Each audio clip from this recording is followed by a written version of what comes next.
A lot of them are. Good afternoon, Dwayne. How are you? Not too bad, sir. Ladies and gentlemen, Radio Cayman's Talk Today with Sterling Dwayne Ebanks. But I do have some questions. There are more questions than answers. Radio Cayman's Talk Today. If you're ready to talk, we're willing to listen. Well, I really enjoy this program today. Cayman Islands' foremost listeners participation program. May God bless every person.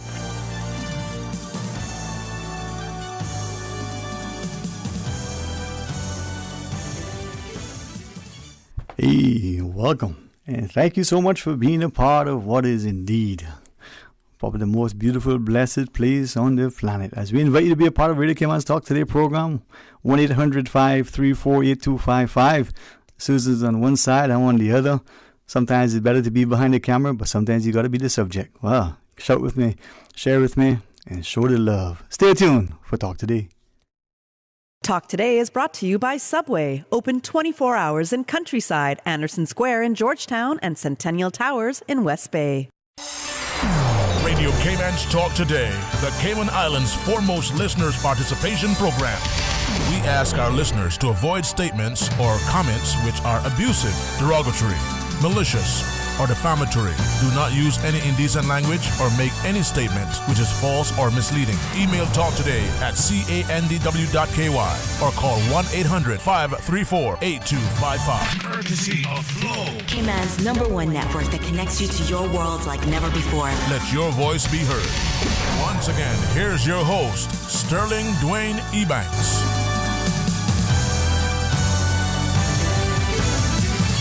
Hey, good afternoon and welcome. Thanks for sharing with us. As I look across the table, I see it's only me, myself, and I. Well, what we want is for you to join us. Let's let it be. And if it's open line for now, well, it is, whether by design or otherwise. If it happens, it happens. As it is, the show goes on, and we want you to be a part of it. So let's take the opportunity. Who's going to be the first caller? Well, the prize is you hear Miss Susan says, "Hello, welcome to Talk Today." Well, not in that voice. But you know how she answers the phone. If you don't, you call her, and she will show you as you listen. 949-8037, 1-800-534-8255. What is the greatest gift of all? Well, you tell me. I'll tell you what I think it is. First caller? Well, you just be the first caller. Political season. Sadly, we refer to it as the silly season. Is that because of the caliber of candidates over the years? Is it a lack of interest of the voters? Is it that we just follow fashion, and because that's what's being said, we repeat it? Well, let's not make it that. Let's make it be a serious, sincere approach to democracy. True exercise of the political vote, recognizing the service and sacrifice of those who've gone before to ensure that we have what is not only and should only not only be that inalienable right to freely cast our ballots to select those who will not only formulate the policies, amend and institute laws, but create a semblance of society that improves the quality of our lives today and for generations to come. After all, they elected to serve. We give them the privilege and the honor to be able to, and I use this term deliberately, lord it over us. All right? But it's not with impunity, it's not without accountability, and it is not without a heavy sense of responsibility. Heavy is the head, hangs the crown, to be reminded. But equally, we can't abdicate our responsibility as voters, as citizens, as participants, taxpayers, to be engaged, involved, informed, and to ensure that we help to drive the agenda, because we're going to be impacted and affected by it. So for instance, let's say you have a government of the day who, because of the advice, the council, maybe the incentives that they've been given, perhaps because they see the potential windfall through increased taxes, new or just additional, or they see other benefits, part of their legacy and the like. There is, again, only because development plays a significant part in our employment and as well as driving the economy, again, the taxpayers, contributions to the government coffers to fund the social programs, to help to develop the infrastructure, healthcare, roads, and the like. So let's say, using development as an example, there are proposals from particular investors, developers, or conglomerates, or the like.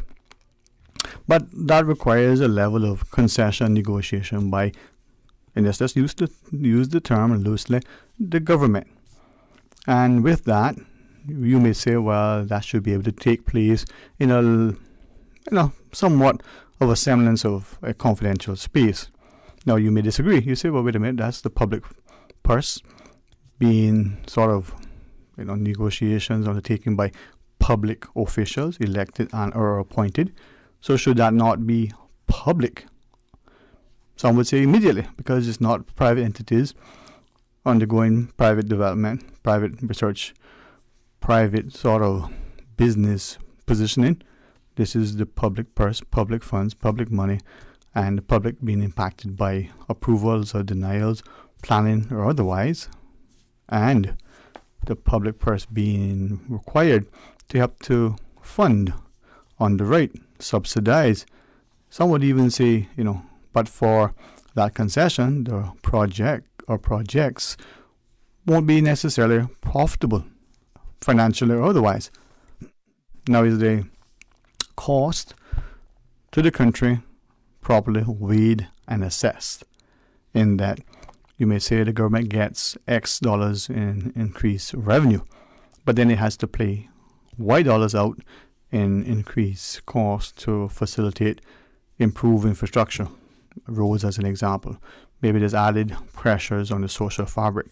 When you weigh that out and you come into the economic costs and you count it to the accounting of financial costs, maybe the economic costs are greater. So the project itself isn't, one that is necessarily feasible from the economic and social perspective.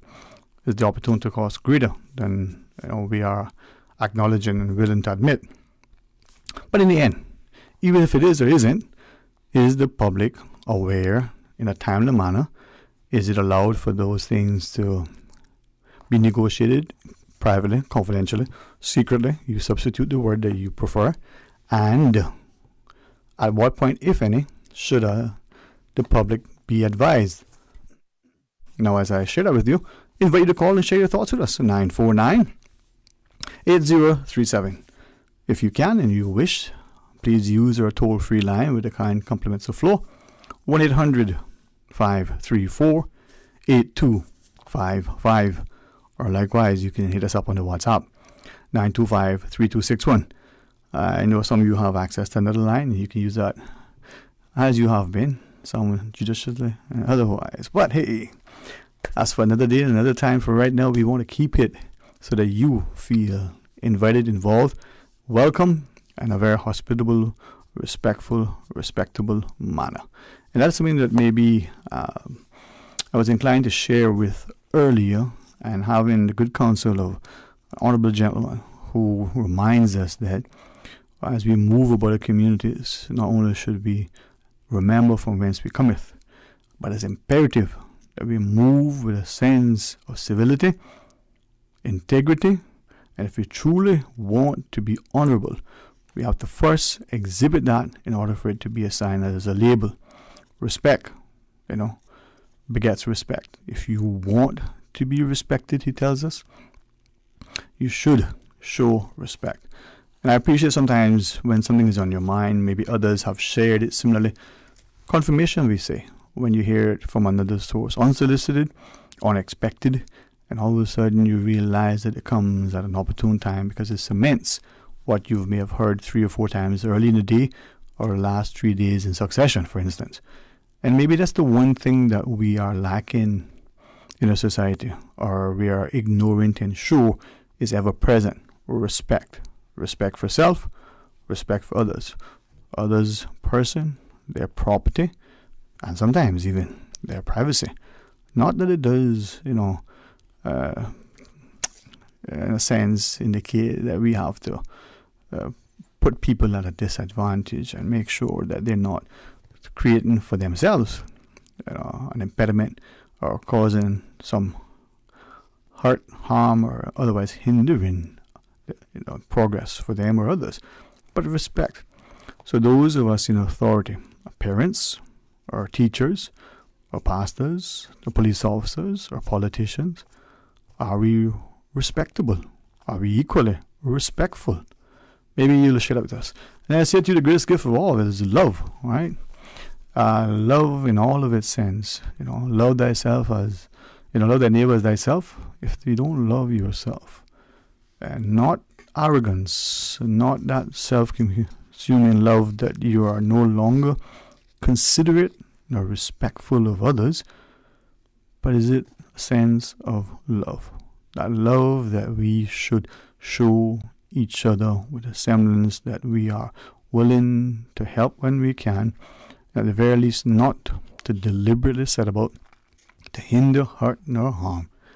And in that love, are we prepared to be of service, to give, not just to take? 8949-8037. 1-800-534-8255. This should not be seen as a silly season. In fact, this should be very serious. This, in fact, should be the thing that we expect of our politicians as they get up on platforms and, pander, try to placate, and otherwise pacify the promises to the voter, the commitments to the benefactor, that thing that they want to see at some point as their legacy, and that may lead to some honorarium, knighthood, statue, a building, a road, or something named after a name. Posterity for some is important. The legacy that they leave is more so, and sometimes scripted in such a way that it is not necessarily truthful. The longer time passes, the more forgetful we become, and the more we're willing to say, well, yeah, it probably was this way, when in fact it wasn't at all. It's the furthest thing from the truth. But if we don't hold each other accountable, if we ourselves are not prepared to be responsible, if we don't demand a sense of integrity, respect, how can we get it? How can we ensure that that becomes the mantra, the norm, the ethos of a society that speaks to love? 8949-8037. I want you to take a second. I want you to please accept what we hope is a loving, kind, very respectful invitation for you to share your thoughts. And just because your view is not necessarily in keeping with your neighbors doesn't mean that it's wrong. And even if it's in your mind just so far, afield, as long as it's said respectfully in a respectable manner, it doesn't mean that it shouldn't be heard. Too often we've said to our people, you should be seen and not heard. We see what that has done to our children, and maybe we can talk about that. In that, are we doing our society a great disservice by sometimes ignoring the fact that there is a voice that isn't being championed, a voice that isn't being heard because it's a voice that's been silenced? Let's pause and take a break, and give us a shout right after. Stay tuned for Talk Today. How can you take your business from good to great and thrive in the new normal? By finding the smartest, most powerful IT solutions to optimize your business operations. And now, Digicel Business Hub is making it simple for you. High-speed Wi-Fi, mobile and office phones, IT security, Microsoft Office with Teams, and much more. Everything your business needs to level up in the new normal. Get world-class IT for your business with Digicel Business Hub. Sign up today. Call us on 623-3444 or visit our website, digicelbusiness.com. Getting vaccinated is an important part of keeping our islands protected against COVID-19. All persons who are scheduled to be vaccinated must present a photo ID which shows you are legally and ordinarily resident in the Cayman Islands or have permission to stay for 6 months or more. Accepted IDs include a Cayman Islands driver's license, passport or voter's card, a global citizen's certificate, a work permit grant letter, extension letter or job letter from a local company, or a non-Caymanian passport which shows the holder has been landed with permission to be on island for 6 months or more. Essential workers must also present their work ID to show proof of employer. Anyone who has already received a first dose may still receive the second and must show their vaccination card. For more information on the vaccine program, visit www.hsa.ky. Talk today. But I do have some questions. Talk today. Cayman Islands' foremost listeners participation program. Talk today. Because there are more questions than answers. What the public is saying. Waiting to take your calls right now. Sterling Dwayne Ebanks.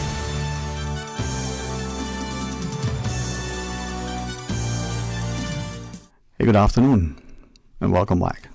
Thanks for joining us here on this Tuesday's edition of Talk Today. 949-8037, 949-8037. Or toll free with the compliments of Flo, 1-800-534-8255. Call and share your thoughts with us. It does a couple of things. One, we know you're engaged. Two, we know that we pay the phone bill and it's working.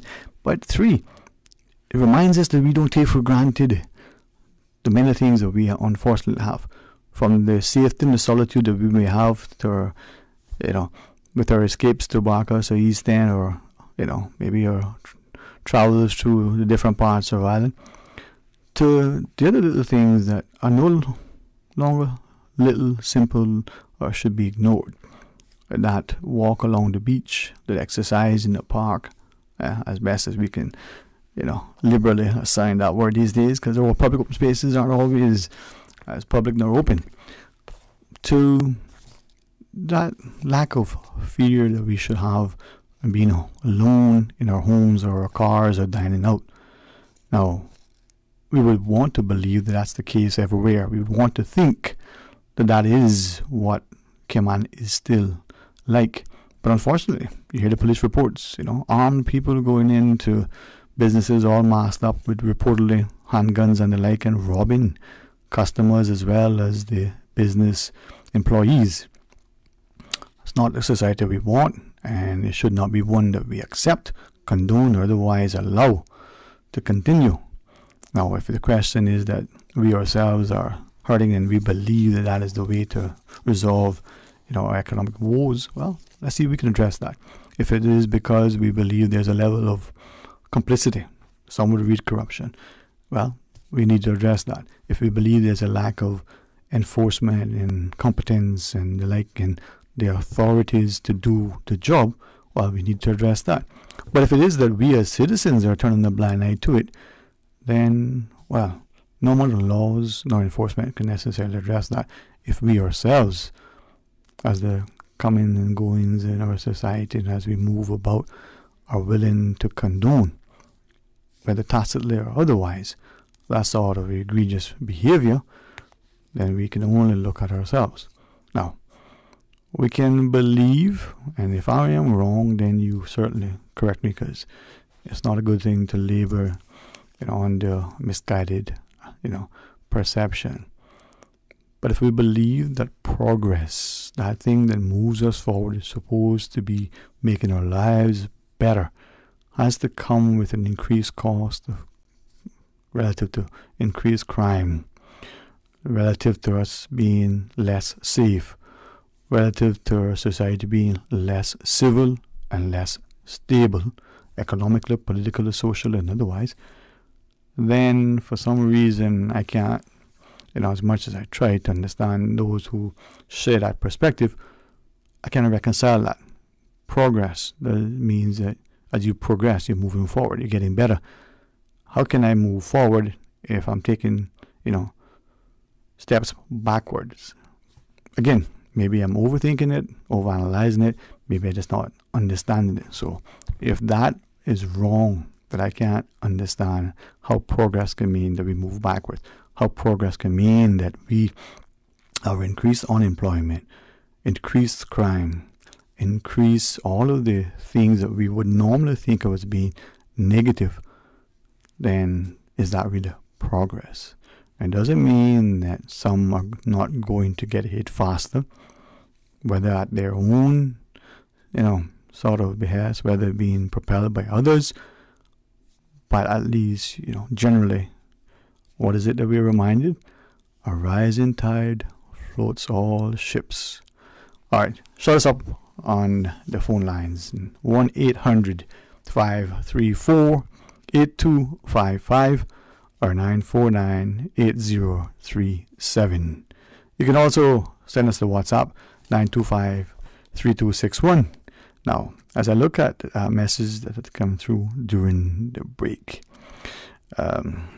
frequent listener who shares a perspective from time to time, and it's one of those things where I think we probably don't necessarily always appreciate the access that we have, the access to our politicians. I won't read all that was sent, and for two reasons. Not just because it's, as the message says, this is just a short epistle, but it was meant for my edification. And they, in an attempt at paraphrasing what was shared, the writer makes reference to a couple of things. One, accessibility. Or we had as one time in our minds, relatively an easier way to get into the government buildings. The Glass House, now the new government admin building.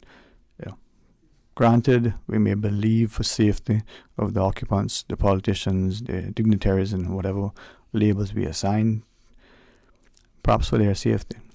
But is it also a reflection of the growing incivility in our society? Is it that, as I paraphrase what I understand from the writer's comments, that there are those of us who occupy a certain office, who are assigned a certain title, believe that should come with certain trappings? For instance, I guess as an example, the writer says, well, the person who assumes the presidency of the United States gets a Secret Service detail, and even when, has a demoted office and things. Well, that's probably also, given to other people in other positions. Now, it isn't the importance of that individual or that office is more important than the others. But if on the local scale, do we want to, again, my words, follow fashion? Is it necessary? Is it because we do these things because that's what happens in other places, or is it because our society has become unsafe? Well, what about our parents in their homes, or children in their yards? Let's go to the phones. Hey, good afternoon and welcome. Thanks for calling. Yes, I have something I'm very concerned about. Of course. Yeah, you see what had the crosswalk by the Royal Bank? Uh-huh. They fixed the road over, but that crosswalk is no longer there. Huh, I did not see that. Yeah, okay. And there's so many people that come to the island, and the police is not putting them on the road to show them OK Man road code. Well, okay, just quickly, I follow you, and if for some reason you're near the radio and you listen to it, the feedback, it may delay. So if that's but is it then that, as you said, so many new people coming to the island, is it not only the new people as visitors or taking up employment in other places, but maybe even, respectfully, even the new police officers that we're recruiting themselves may be somewhat new and unfamiliar? In town with the cars, they can't pass that crosswalk. The crosswalk is no longer there. Are there other areas that you think, because we're not familiar with what used to be and what is in our minds who've been here a little bit longer? The reason why I'm calling, because my daughter and another person almost got licked down there. Wow. Well, maybe do you know if they had planned to move the crosswalk from where it was to another location, or they just have not yet returned to put it back in place? Yeah, caller? No, they haven't put it back in there. That's a very dangerous thing for the Georgetown area. Well, maybe we'll make an appeal. If you're hearing us through as you're listening through the radio, then it's going to be a delay. So if you just turn it off or step away from it, be easier. But with that again, is it that they're so busy doing so many things and the demands, maybe because it's an election year, maybe just that they just finally getting around to it? After the election, we would appreciate they would set that crosswalk in back, because that's very dangerous. You can't pass there. Well, you know what? We'll make an appeal for that, and maybe for the areas too, that just because of the increased road works, there probably just a lot on them, to come behind to redo. Everything takes time. They would appreciate they would put that back. Yes. Anything else you want to share with us?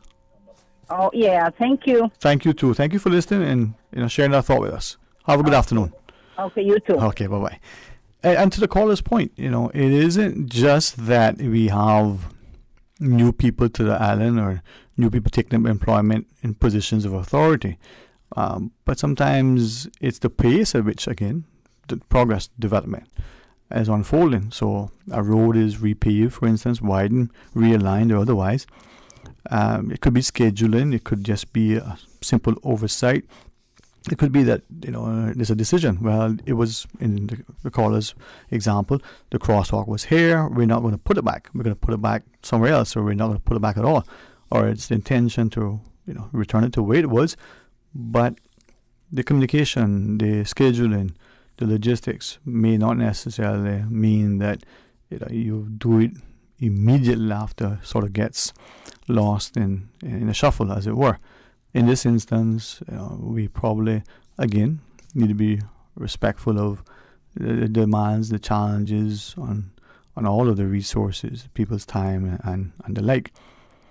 But it could just be that, there's a level of maybe inconsideration, insensitivity, disrespect to what the expectations of the public may be. Let's go to our phones, though. Good afternoon. Thanks for calling. Hi, good afternoon. Talking about road and traffic problems, we have no end to them. Seems that way. Sign that says indicate which direction you're going to, or indicate. Please indicate your turns or something like that. Yeah. Whatever it says. They need to put about 100 more of them all over the island. They need one there coming down by Shaden Road when they go on to Elgin Avenue, right across there from Royal Bank. Because they're always coming down there, turning on to Elgin Avenue and never use their indicators. And when they don't use their indicators, it holds up traffic and it can cause accidents because you don't know which direction these people are going in. I hear you. Even when you're coming out of the supermarket, you have on your indicator. Right. To show which way you're going to turn. And people will be coming down the road to turn into the same place that I'm coming out from, and they never use their indicators. And I tell you, they really need to put that in the law to prosecute these people and charge them no less than $200 for not using their indicators, because it's like the car doesn't have one. Okay, but let me, if I may, because not only of my immense respect for you, but your knowledge and my perception of your knowledge and your, I don't want to use the word conviction, your passion, your, great level of respectability in our community. If we were to do as you just said, put up more signage, probably be helpful. If we were to pass laws and enforce them and make the fines greater, maybe. But is there another thing? Is it that as a people, all of us, who are here, is it that we can ourselves be better, more considerate, and not have to wait, or appoint some policing authority or something to enforce this thing that should otherwise be, if I dare say, common sense? I mean, exactly. So you don't even have a driver's license, a lot of them. Okay, fair enough. But why is it? Fact, I don't know how someone got it, and I know someone were driving on the road without license. Okay. The one that ran into the police car there by on Smith Road there by Anthony Drive, they discovered that person never had no driver's license. The car wasn't insured. Okay. So they ran into the right person, the police car, nobody else. All right, but that's a cost to the country and many things. So let me then ask, and I'm trying to be very, very tactful. Sometimes it can get lost in translation, but why is it that we are so willing to, one, reward mediocrity, to two, turn a blind eye to, let's just use the word, the offenses, whether they're traffic offenses or the offensive behavior, so the offenses of people. Where are the days when the expectation was that the bar was set high, you do the right thing or you suffer the consequences? We didn't need security guards, we didn't need policing, we had a community that there was a standard and everybody understood that standard, expected to abide by it, and you went along. As a simple example, and I think it should be simple, but we see that it isn't. You walk the beach and you realize it isn't.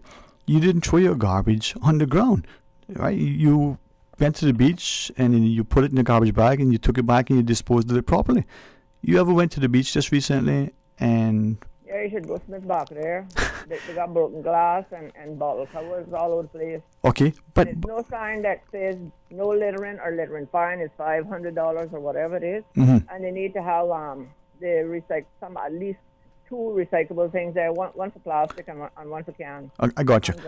So we got the science, we got the laws, we got to enforce. But again, they say you can't legislate for morality, right?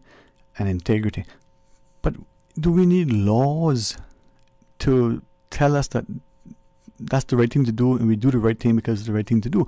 We shouldn't need it, but we have people here who come here and think this is another banana republic, which they're already turned it into a practical one. Okay, but what if we not only have people coming here? What if we have people who are already here? Maybe they come here from long ago. Maybe it's us who've been here for generations that don't have that level of respect for the space and place. Now I gotta be kind and mindful of what I'm saying. But what is that saying? You don't do in the kitchen what you do in the bathroom. Exactly. So what I mean. Wouldn't it be a better society if we didn't have to spend $1 billion every year in policing, prisons, and the like? We could put that money into education. That's for sure. But as far as, in my opinion, as far as I'm concerned, we have too many incompetent police bearing this race, right? They see things like they don't see it, and they don't prosecute. They prosecute certain people, and they don't prosecute a certain other one. But everybody's finding it to be. Yes, ma'am, and I'm mindful of the break. But if that is the case, let's just say that's the allegation and that's accepted. Mantra of the society. Why are we accepting that? Whether it's the police, whether it's the school principal, whether it's the parent, whether it's the pupil, the politician, why are we accepting a behavior that we believe is less than, irrespective of who it is? Well, I am not accepting it. That's why I'm speaking out about it. Again, our government needs to wake up and shape up. Let me tell you something. Yes, ma'am. On South Church Street, there is a blind corner just before you approach the Marion Cemetery. Right. I spoke to an elected member about that in November and explained the dangers to that person about it. And the person told me to write them an email. I wrote them an email, and to this date, I have not had an acknowledgement nor anything. Okay. No action whatsoever. Okay. Now, in my opinion, what they need, because the traffic, not on the cars and buses and motorbikes and bicycles, but they're coming and going in both directions, flying, doing 50 sometimes, probably more.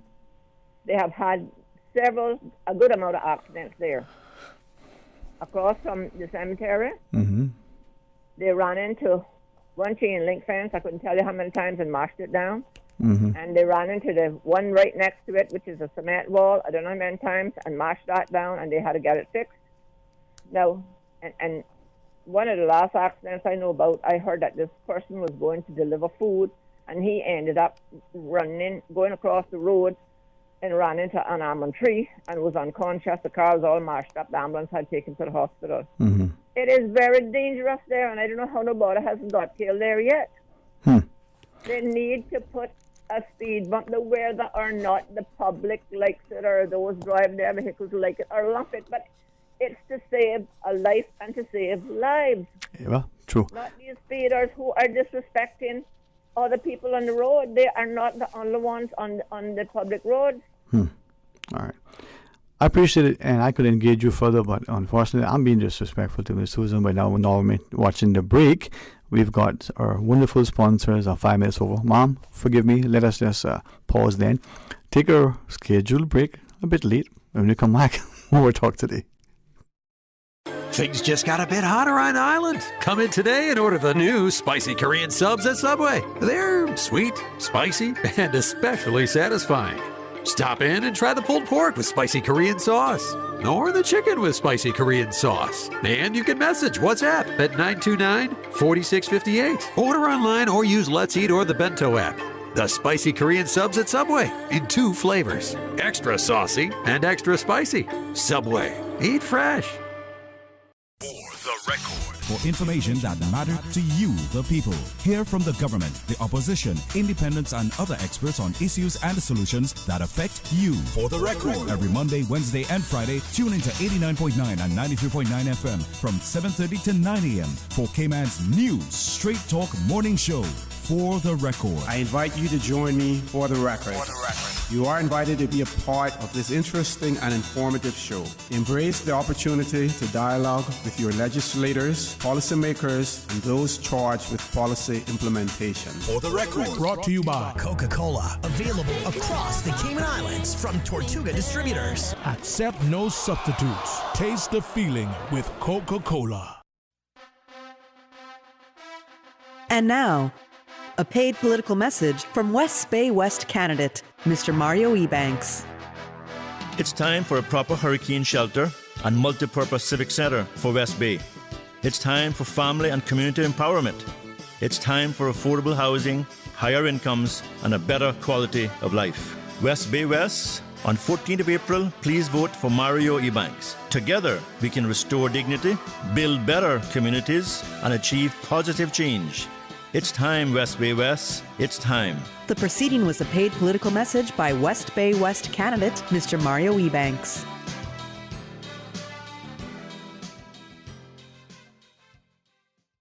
Talk today. But I do have some questions. Talk today. Cayman Islands' foremost listeners participation program. Talk today. Because there are more questions than answers. What the public is saying. Waiting to take your calls right now. Sterling Dwayne Ebanks.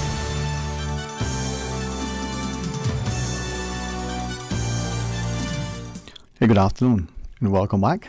Thanks for joining us. There are some things that excite us, some things that incentivize us, some things that encourage us, and then there are some people that nurture us in such a way that we feel that not only are we on the top of the world, but we can conquer it all. Not because we're putting self above others, but because as we move forward, we're bringing others, and to share in our success. Well, share your thoughts with us, 949-8037, 1-800-534-8255, or WhatsApp 925-3261. To the last caller's point, if those in authority would perhaps engage me publicly, certainly privately, and not feel offended. Now, just because you say something, oh, no offense, doesn't mean it's not an offense. And I genuinely and sincerely don't intend to openly offend, but sometimes when you feel pricked, it's probably because, you know what, little thing inside you, some must call it a conscience, some must call it, something else, that may feel a bit unsettled, and with that, we can improve who we are. A little introspection, be reflective and pensive, and be positioned to do better for, all and sunder alike. So to the caller's point, maybe I can just ask us to consider those of us in authority.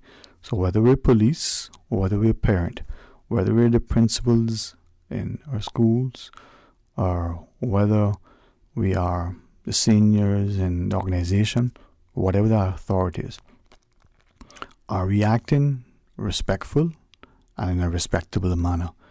Do we see the office that we hold? So parenting is an office, it's an honor.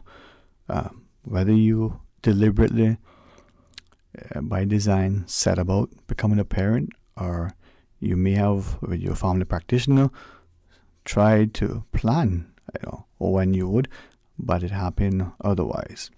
It's a responsibility. Whether that responsibility sometimes comes with great burdens, well, if you're not, in your mind, feeling competent to do it, you don't have the ethos, the integrity, well, maybe the honorable thing to do would be to demit office. Step aside in whatever capacity that may be. You resign, you otherwise don't seek to be renewed. But if you are in an office that is highly visible, so for most of us, at one point in time, we know the school teachers, for instance, at least, our children's schools. There's a time we probably knew all the school teachers because the population, more than as many. Maybe, and again, with respect to our police officers, simply because they are in uniform, and even when they're not, we probably know who they are, even the ones that, may otherwise move about us in a more stealthy manner, but we probably know who they are. So, it becomes perhaps more readily identifiable. So, with deference to them, when we are recognizable, when we are in uniform, how do we conduct ourselves? And are we always sort of on duty, whether we are scheduled to be on, whether we are adorned with our uniform or otherwise? So is it then that the way we move about, are we expecting those individuals to always be respectable? Now, respecting the fact that we are all human. Cut me, do I not bleed? Is what the line may have said from the play we have read. And if there isn't the level of competence, if there isn't a level of consideration and humility, a semblance of humanity, take back, your minds a second to school. There was always a teacher in the school that everybody was afraid of because that teacher was just imposing and unruly. not, from the teacher's perspective, but from the students. And then there was a teacher that didn't have to raise her voice, just looked at you. And everybody, from the biggest, to the littlest, they would always, have that level of respect for that teacher, because that teacher, imbued respect and showed respect and acted in a way that was kind and considerate. Now, some probably, without knowing, may have, pushed the envelope a bit. But you don't need to necessarily, impose yourself on others. You don't need to necessarily say, walk gently but carry a big stick. You just need to be respectful and respectable. And when that is not the expectation, the mantra, the norm, the ethos of our society, then perhaps we need to rethink our approach. Sometimes it's to retrain the people, sometimes it's to replace them, whoever they are and wherever they are. All right, 949-837, 1-800-534-8255, as I take my cues from what happens behind the scenes to make sure that we get where we need to go for, in order to do what we got to do. When we come back from the news break, we want to invite you to rejoin us for a discussion. The Cayman Islands Tourism Association is having something coming up. We want to maybe invite J.A. Hart and Marcus Muir to share with us a little sea spice, perhaps. And as we talk about that, until 1:30, we had a chance to welcome our friends over at the Health Services Authority to talk about World Kidney Day. And then 2 o'clock, Nurse Hazel will join us. She'll bring us Dr. Lee and Mr. Loxley, and we'll talk about this, COVID vaccine. But maybe we'll have a little fun, and maybe you'll have a little time to take a reprieve from all that is transpiring. So stay tuned. When we come back, more talk today.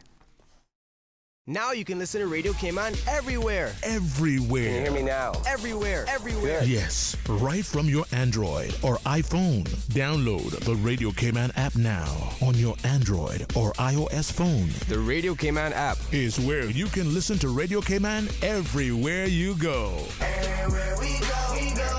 Everywhere we go, we go. Find it in the Google Store, the Apple Store, or use the link at www.radiocayman.gov.ky. Yes, now you can listen to Radio Cayman everywhere. You are listening to Radio Cayman, the voice of the Cayman Islands. Today's biggest news. Radio Cayman. It's only 2 species that we have, on the island. Your voice, your choice. It is a couple of these islands. Local, regional, international. This is Headlines from Radio Cayman's newsroom. Today's biggest news. With your latest headlines, I'm Shanda Gallego from Radio Cayman's newsroom. Government reported the results of 590 COVID-19 tests on Monday. 3 came back positive. All travelers who will remain in isolation until considered recovered. 90% of those over 70 and 85% over 60 have now had at least 1 dose of the Pfizer-BioNTech vaccine. Turning to international news now, the U.S. has announced sanctions on Russians over the poisoning of opposition leader Alexei Navalny. The measures target a number of Russian government officials and entities and are being coordinated with similar moves by the EU, U.S. officials said. They said U.S. intelligence had concluded that the Russian government was behind the near-fatal nerve agent attack on Navalny in Siberia last year. He is the most high-profile critic of President Vladimir Putin. Girls among the nearly 300 who were kidnapped from a school in northwestern Nigeria have been describing their ordeal following their release. Most of us got injured, one of the schoolgirls told the BBC, adding that gunmen threatened to shoot them. The girls were abducted by unidentified assailants from their boarding school in Zamfara State on Friday and taken to a forest, police said. The state's governor said on Tuesday that the 279 girls had been freed. And a top Nike executive in the U.S. has resigned from the company after 25 years after her son's booming sneaker resale business became public. Ann Hebert, Nike's general manager for North America, stepped down following the Bloomberg Businessweek article.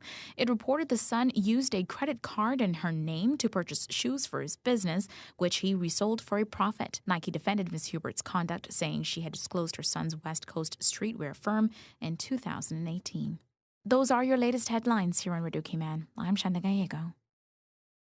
For the latest in news and information, Follow Radio Cayman on social media, Facebook, Instagram, Twitter. Download the Radio Cayman app or log on to our website, radiocayman.gov.ky.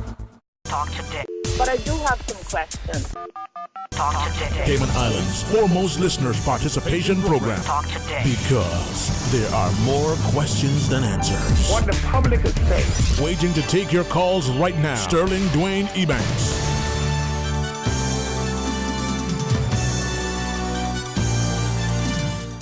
Hey, good afternoon. Welcome back. Thank you so much for joining us. Sometimes when you're in a good company of friends, you have to contain yourself. And sometimes you just remember that you live in a land of living, and you certainly live with a heart of loving.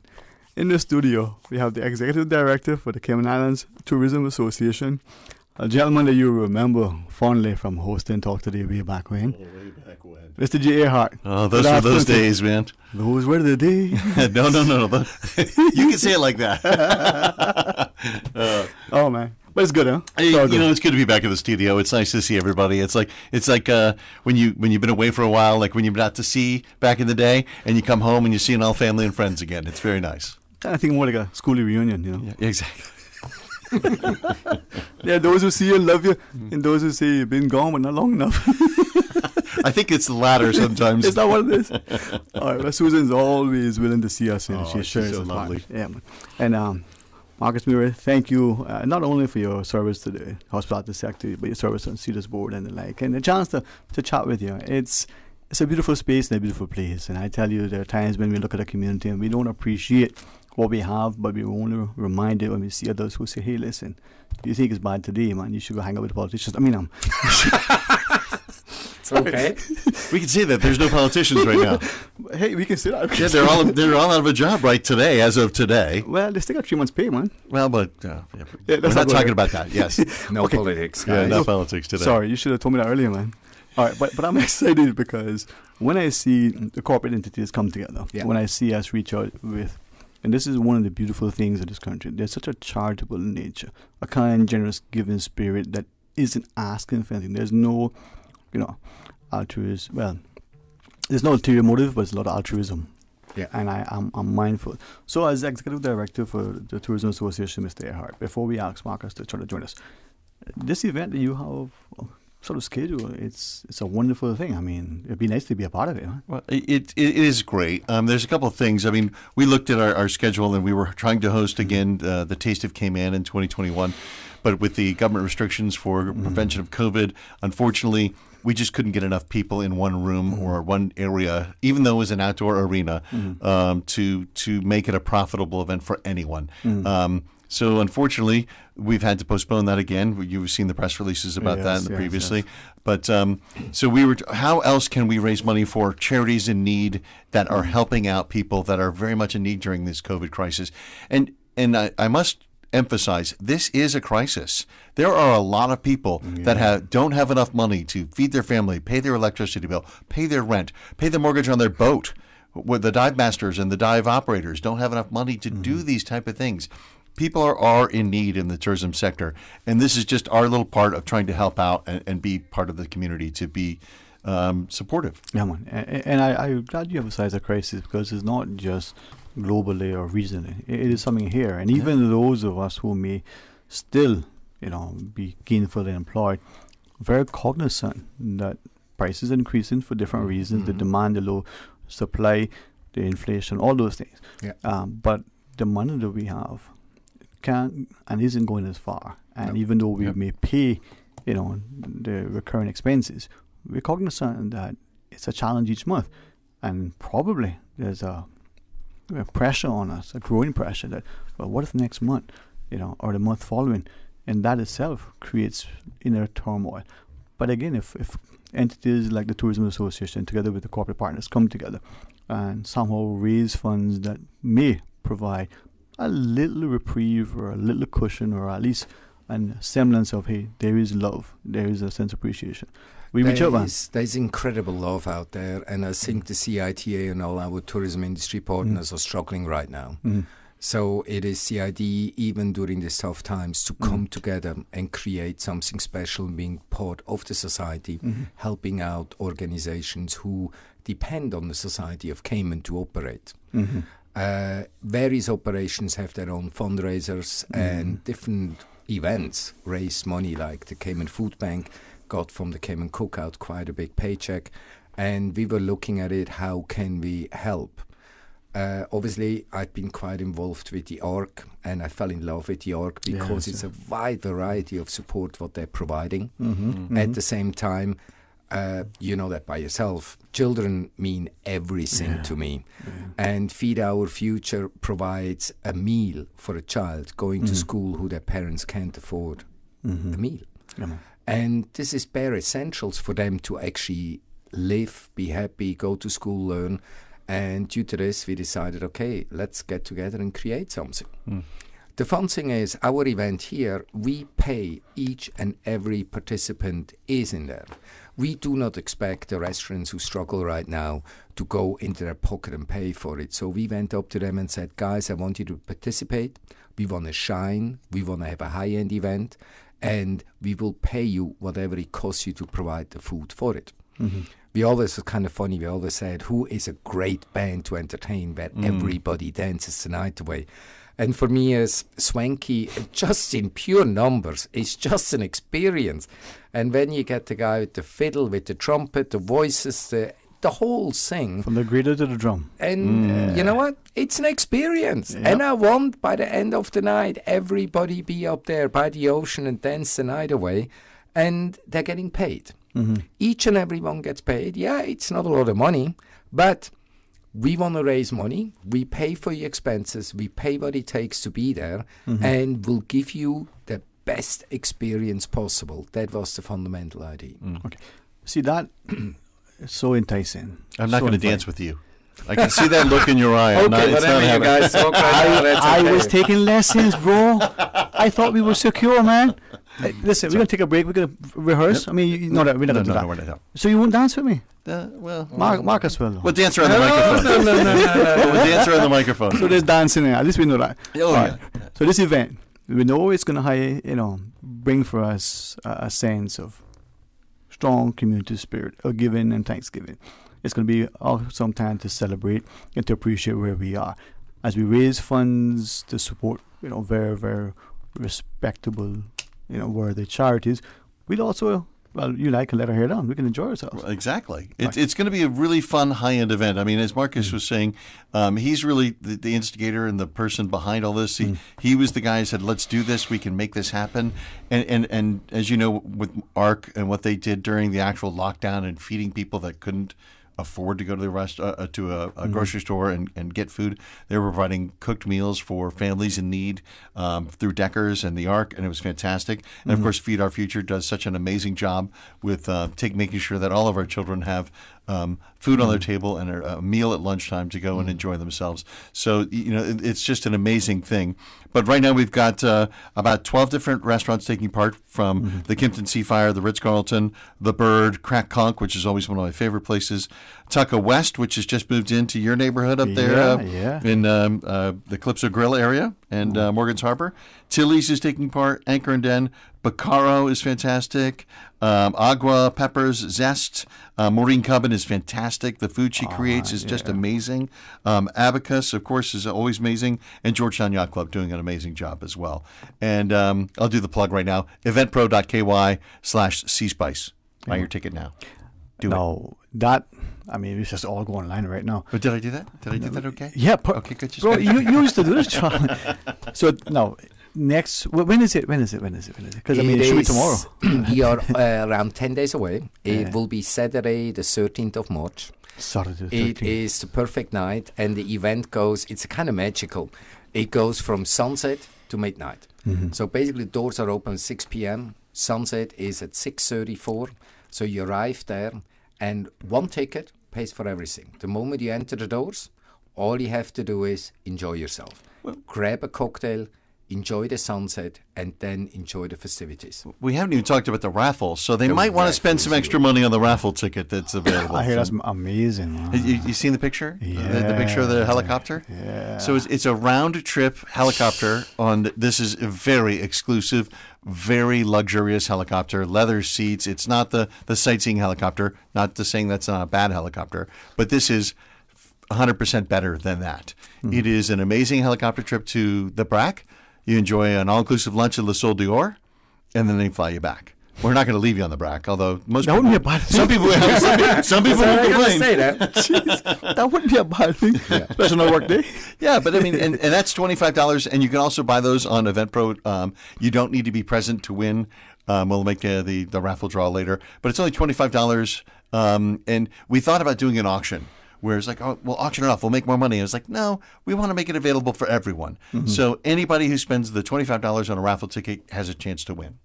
And that's, so people just repeat that. This is a helicopter ride that's going to take you there, but it's not just for you. No. It's you and it's 6 5 people. Friends. Five, 6 total, sorry. I mean, you and 5 friends or people who want to be your friend. Yeah. Oh, now he gets interesting. Hey, you only want it for $25. Maybe you can sell out the seats. Hey, that's a thought, man. Yeah. I can see that. No. And you know what I do have to say, the fundraiser with the raffle ticket, it's quite amazing. Jay and myself had a lovely meeting with R3 Foundation, and we sat with them together and said, listen, we're going to raise some money, so are you willing to double the money?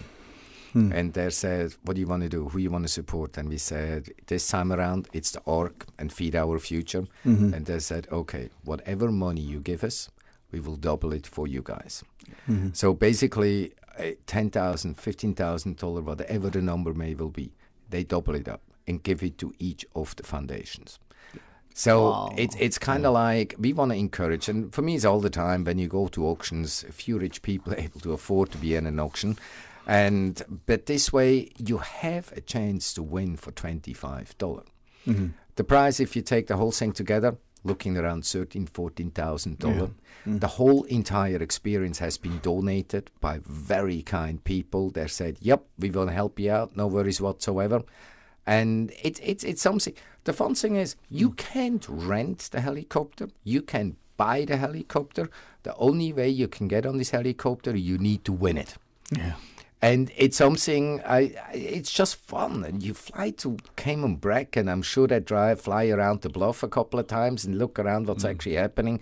Like, it's something, it is special. Yeah. I mean, I've never taken a helicopter ride to Little Cayman or the BRAC. I mean, I've done the sightseeing tour around Grand Cayman. It was fun, but it's 15 minutes.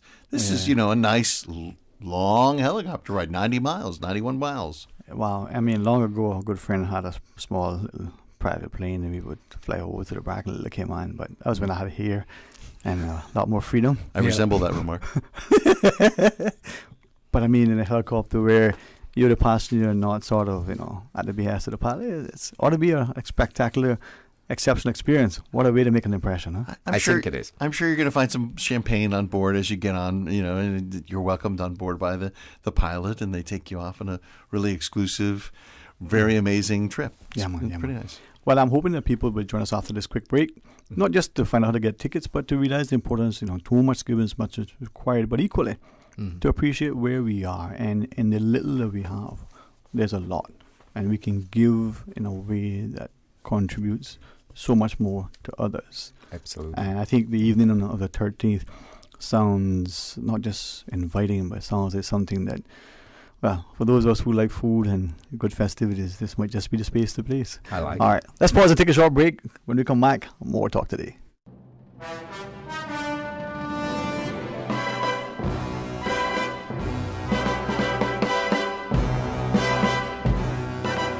As we ride the hamster wheel, scampering along the treadmill of living, we try to reset to this new normal, this new life. Where getting away is staying right here. Where vacation is staycation, staying safe. Where focus is surviving minutes, hours, days of anxiety. Step away and say hello to the latest exhibition of the National Gallery. Say hello to Alchemy by Cayman's premier sculptor, native son Horacio Esteban. Lose yourself in moments of geology meeting history, meeting botany, meeting zoology, meeting art. where Caymanite and coral and unearthed cedar of thousands of years strike a pose in art. Bring your family. Leave your stress at the doors. Wellness, renewal, mental peppermint, alchemy at the National Gallery, supported by Rotary Central Community Service. Rotary opens opportunities. The 7 a.m. news Monday through Friday is proudly sponsored by CG Britke Insurance, Health, Pensions, Life, where people come first. Speak up at the polls this general election, April 14th, 2021. Do the right thing. Exercise your democratic right and vote. A public service announcement from your #1 community station, Radio Cayman. Water Authority Cayman would like to inform its customers that the public water service in Cayman Brac will be interrupted from 3 a.m. to 4 a.m. on Thursday, 4th March. The service interruption will take place to facilitate electrical work on the water distribution pump station. The Water Authority apologizes for any inconvenience this interruption in service may cause and thanks the public for their patience and understanding. Talk today. But I do have some questions. Talk today. Cayman Islands' foremost listeners participation program. Talk today. Because there are more questions than answers. What the public is saying. Waiting to take your calls right now. Sterling Dwayne Ebanks.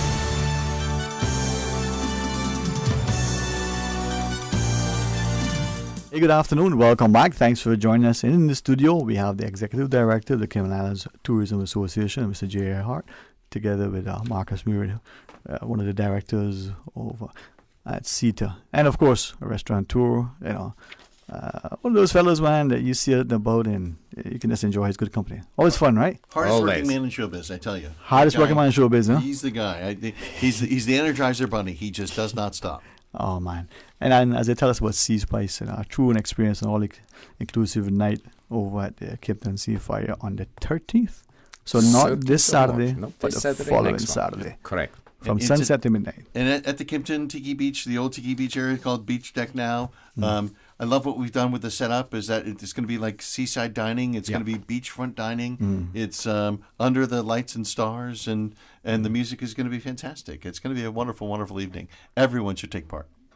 With a dozen restaurants there. I remember, Cayman Cookout was always fun.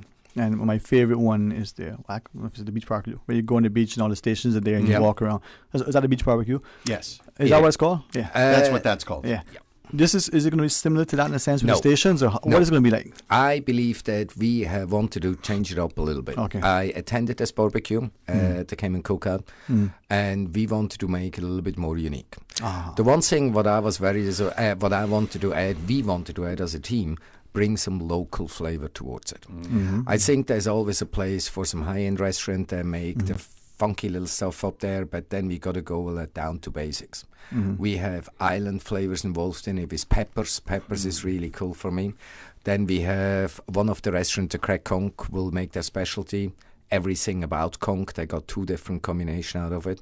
We've been promised from a very famous restaurant in East End, we get a big pot of fish tea. And then we're going to change it up a little bit. I think there is time, a place for various different foods. We also, Miss Maureen Cobban will provide us with some vegan food. So we got vegan, vegetarian, and that's a complete different avenue towards that. And just change it up. Then we wanted to have a nice dessert station. We wanted to have something weird. So what everybody loves is gelato. So Italian gelato. So we got a dessert pavilion. A pavilion all about sweets, ice cream and French crepes. Now imagine you go up there and then we got a matching pavilion for dessert. On the opposite side is a dessert cocktail bar with ron Zacapa rum made. So basically you go up there and you have your crepe and your gelato ice cream, and on the other side is a bar what just makes dessert martinis. So basically what I really like about the whole entire plan is there is no tickets. You're not allowed to go only once to a restaurant. You can go all night long.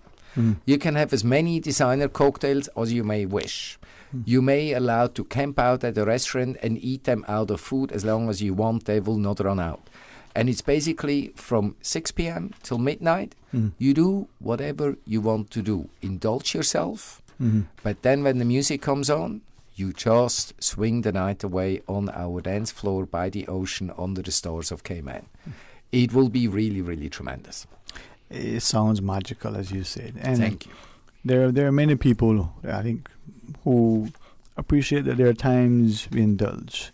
And maybe last year being what it was, perhaps this time around we start to be appreciative. But I think when we have that sense of indulgence, recognizing that we're supporting worthy charities for whom their work touch and affect the lives of many of us, not just our children, but the homes in which they live, from the repairs to the assistance and the other things. And it may seem like a little, but when you collect it and you add it together, put it all into the pot, and then you have a matching, sort of benefactor, it becomes that much more, right, Jay?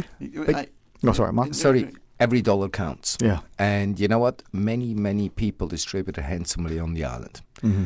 And with everybody gives what they can, it makes an impression. Mm-hmm. And it makes a serious impact. Mm-hmm. And Cayman is a very proud place. Not everybody's asking to be helped. Mm-hmm. And there are some organizations out there that recognize this kid needs help, this family needs help, this family needs to be paid a CUC bill or a water bill. These kids coming to school for the last 10 days and they haven't had a school lunch. Fine, let's call Feed Our Future, get the organization going, and these kids will receive a meal.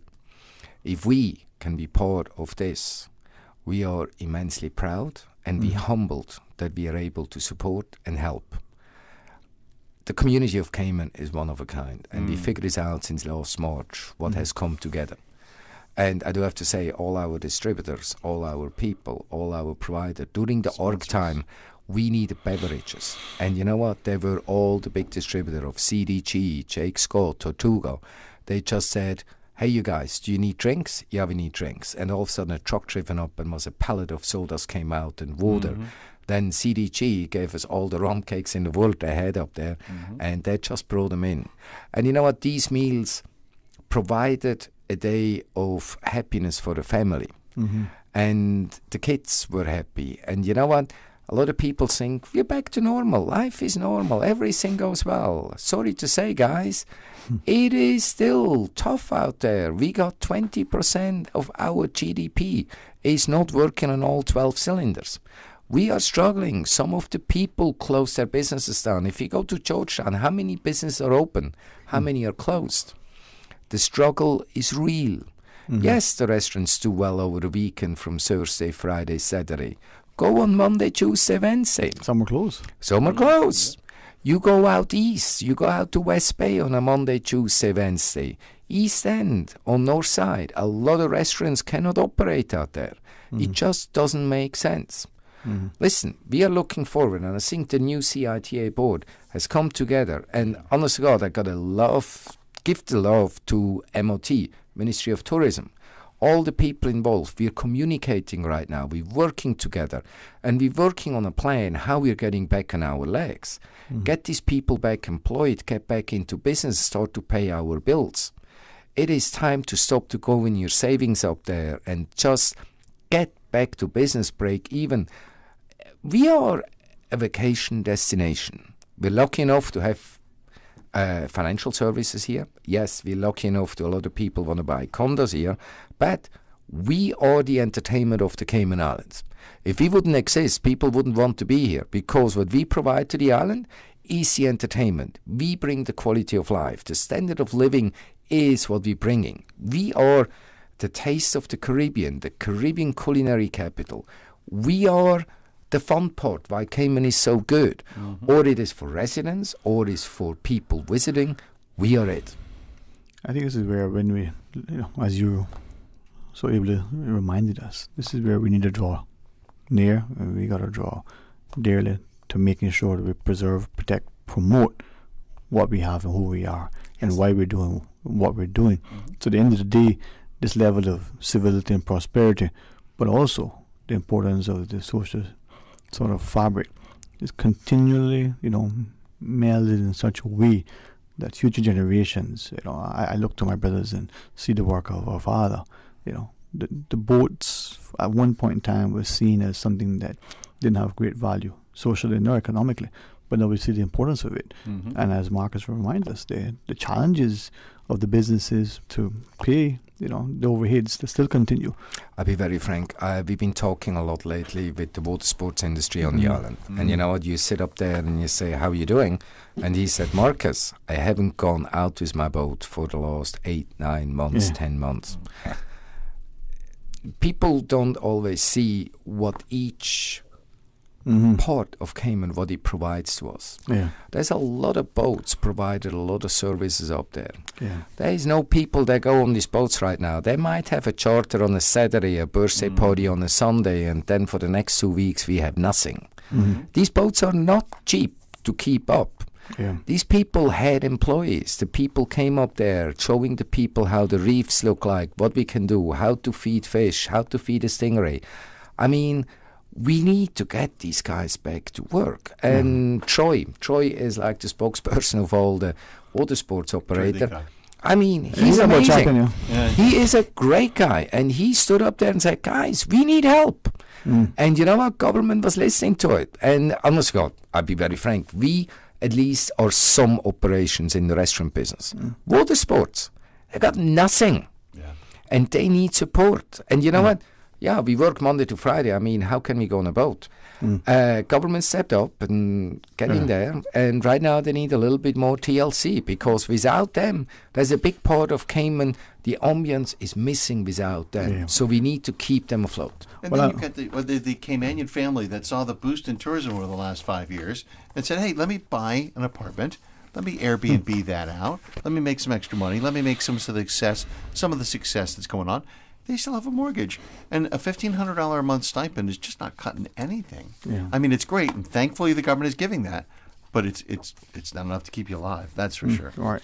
Well, Sea Spice experience. Okay, we blended the CETA mantra and our Sea Spice experience. All right, there we go, man. Before we go, let me just say our sponsors are fantastic. We wouldn't be there without them. Jake Scott, Progressive Distributors, Providence Properties, which is part of Christie's, AI Rental, the Kimpton Seafire, and of course the Department of Tourism and Security Center. Fantastic sponsors. Couldn't do it without them. All right. So tickets for the 13th, sunset to midnight.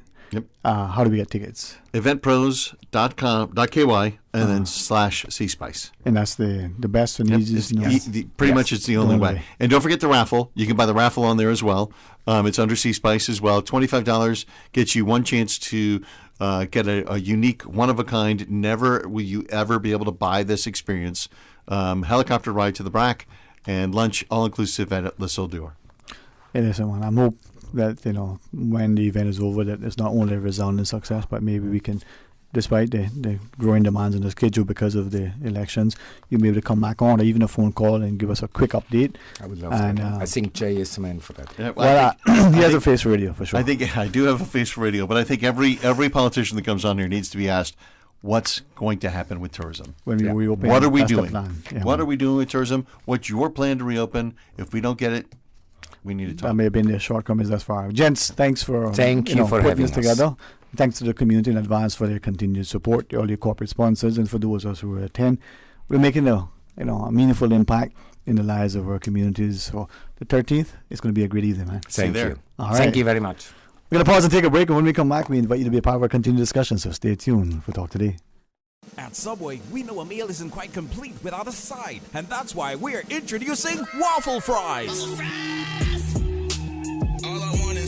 Subway's waffle fries are oven-baked softness with extra crispy edge, giving a satisfying taste to be enjoyed as is or in any of Subway's dipping sauces. Order waffle fries as a side item for $2 or make it a meal deal with any sandwich or salad with a 20-ounce drink and waffle fries for an additional $3 or a 30-ounce or bottle drink and waffle fries for an additional $3.50. Subway, eat fresh. The Cayman Islands Chamber of Commerce Pension Plan. We're here for you. Are you aware of the performance of your pension plan? The Chamber of Commerce Pension Plan provides quarterly fund fact sheets for our members to stay informed with the plan's performance. For the year ended August 31st, various life cycle funds provided returns between 9.2% and 16.5%, and our all-in expense ratio is currently the lowest it's ever been, a record low at 0.72%. Visit chamberpension.ky to review our fund fact sheets. You can see the performance as far back as 10 years. Remember that pensions are a longer-term investment strategy. Focus on the long term rather than the short-term returns. The Cayman Islands Chamber of Commerce Pension Plan continues to perform for you. April 14th, 2021 is Election Day in the Cayman Islands. Running for political office is no easy feat. You need to be everywhere, all of the time. Now is the time to get your important messages out to the voting public. Radio Cayman, the voice of the Cayman Islands, has always been there for incumbents and future candidates alike. Whether you want to get your political commercials or infomercials on air, make in-house studio appearances, or have your district meetings broadcast live to the listening audience. Set a time today to meet with one of our knowledgeable Radio Cayman sales account executives who have their fingers on the pulse of the community. Call them today on 949-7799 or email rcsales@gov.ky. Radio Cayman, we've been in the community for just about 45 years. That means something.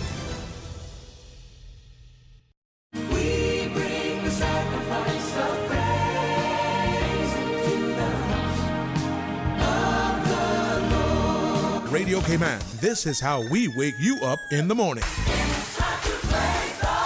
Praise time on Radio Cayman. Sing your praise to the Lord. Come on, everybody, stand up and sing one more. Hallelujah, give me praise to the Lord. We are united in Jesus Christ. We are the soldiers of the land. Praise time. Weekday mornings from 6 until 6:30. There's a meeting up in heaven. Roll call. He's a name in the name in the Lamb's book of life. Roll call, brother, sister. Roll call. If you don't stop shouting, if you don't stop dancing, we're gonna put you out of our church. Praise time. Jesus in the morning, yeah. Weekday mornings from 6 until 6:30. Your song flowed through my lips. Your work moved through my hands.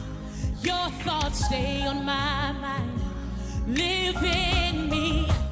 Now you can listen to Radio Cayman everywhere. Everywhere. Can you hear me now? Everywhere. Everywhere. Yes, right from your Android or iPhone. Download the Radio Cayman app now on your Android or iOS phone. The Radio Cayman app is where you can listen to Radio Cayman everywhere you go. Everywhere we go, we go. Everywhere we go, we go. Find it in the Google Store, the Apple Store, or use the link at www.radiocayman.gov.ky. Yes, now you can listen to Radio Cayman everywhere. Talk today. But I do have some questions. Talk today. Cayman Islands' foremost listeners participation program. Talk today. Because there are more questions than answers. What the public is saying. Waiting to take your calls right now. Sterling Dwayne Ebanks.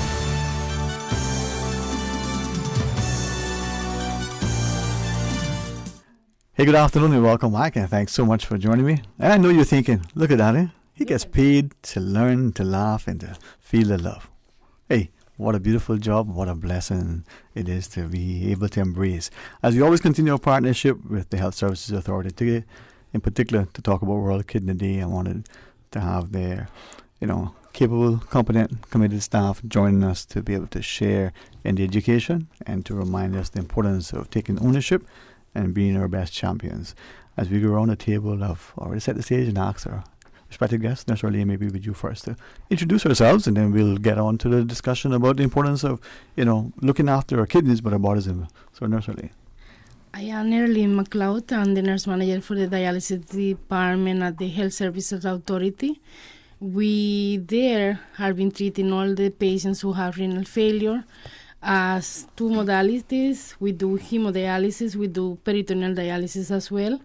So I've been there in the HSA for 5 years and a half, and I'm being the nurse manager for the department for more than almost 5 years. Wow. Thank you very much. And, my name is Tisha Thomas. I'm an ex-kidney dialysis patient and transplant recipient.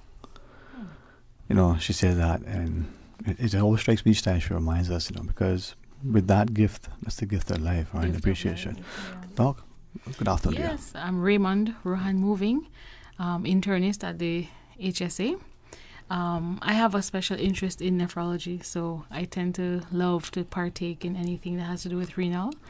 So I also love taking my tours around the dialysis unit with Sister Arlene, and she teaches me. The patients also teach me, Yeah. you know, so I learn from them, they learn from me. So I love that reciprocal relationship that we have. I think sometimes, when we think of our health and our bodies, we even me, we think about it later on in life when, we better make sure, when we get this age, we start thinking about it. But perhaps we need to recognize that it's from early days. Our dietary, our exercise, our sleep, our overall health and well-being. And then when we look at the kidneys and diabetes, for instance, we may think, it's doing too much sweets, but it's probably so much more. So in our conversation for the next 20 minutes or so, maybe get a perspective and an appreciation for what we go through, but what we could be doing to ensure that we're more sensitive to those who are the recipients of kidneys, who are doing dialysis, those who are trying to manage their diabetic situation. So started off World Kidney Day. Tell me about it. What is it? And its importance. Doc, you want to maybe take that lead? World Kidney Day started out in 2006.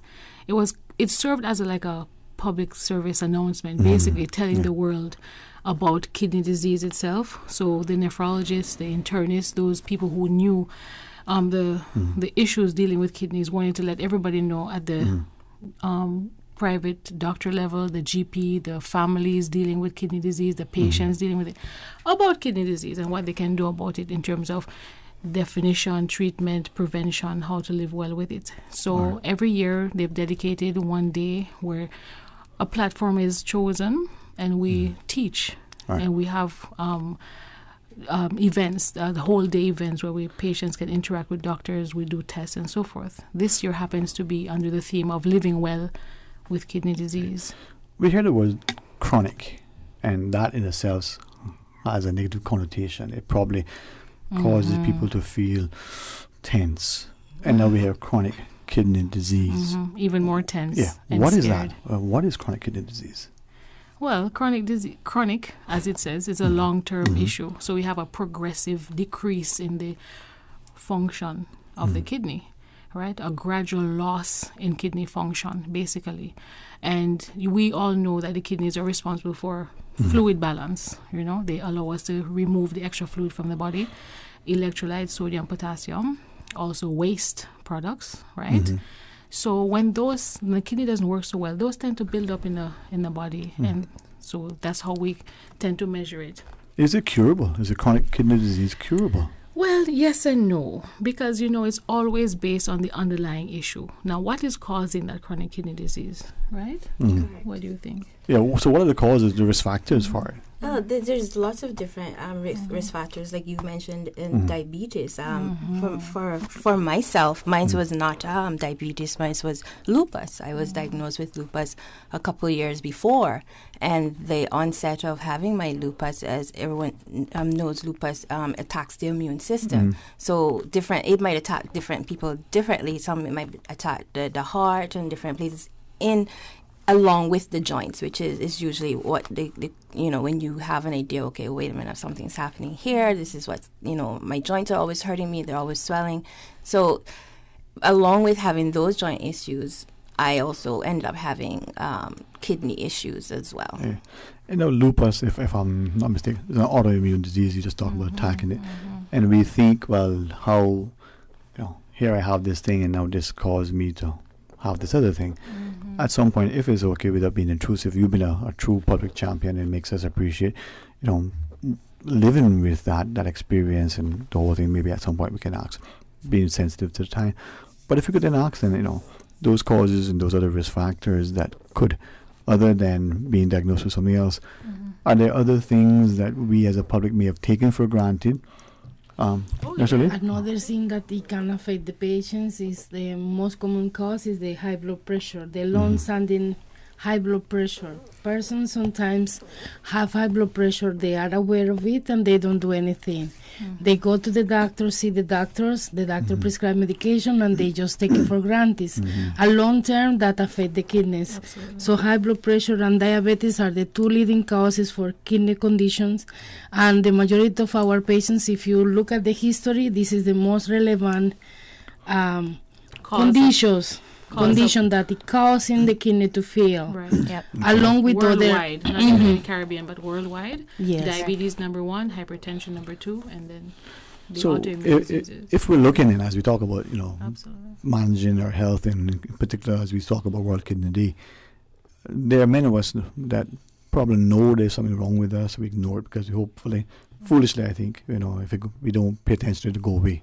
I don't think that's wise at all. Dr. Borden reminds us not to ignore that niggling feeling. But how do we know? Well, for that, every year at the HSA, we do a screening to the public. This year, as Dr. Rohan said, it will be taking place on March 11 between 7 o'clock to 1 o'clock in the afternoon. We normally open to the public to do free screening that we check in the blood pressures, we check in the sugar, we check in the cholesterol levels, we check in on the weight and the height of the patient, because the other thing that also is being considered as a comorbidity is the obesity. So I also, that day we offer the doctor's review at free cost. So anybody who have any abnormal result, the doctor and the dietitian is there to advise them, to guide them. Some of them, in previous year, we have a good turnout. I hope this year we have the same. And I hope anybody who have any situation, the doctor refer the patient right there. Yes. And we'll be on hand to deal with those kind of cases yes. as well. Yeah. Right. But as we talk about World Kidney Day, and we recognize, maybe those of us who know firsthand because of family members, maybe because we were just connected in some way. But I would imagine that there's a progression. It just does not overnight. Right. So are it's there a various slow progression. Yes. Take us through the stages. Right. So it goes from stage 1 right down to stage 5. Right. And we measure that using the blood and urine tests. Right. We're looking at the filtration rate of the kidneys. Right. And based on that filtration rate, we can tell whether you're in stage 1, 2, 3, or 4, or 5. Can I then just maybe, if you would allow us, because I think many times we go to our physicians, we'll do an annual check, whether it's required for our employee or our family member, and the doctor says it is okay, and then if we were smart enough, we'll get a print off, and then there are numbers and there are little bits and pieces. But some of us, either we don't ask the physician to explain it, and we just take it. But for the kidney and the functions that are there particular things that you could share with us that we should look at and say, okay, these are the ones you want to look for, these are the markers, these are the numbers to ensure that...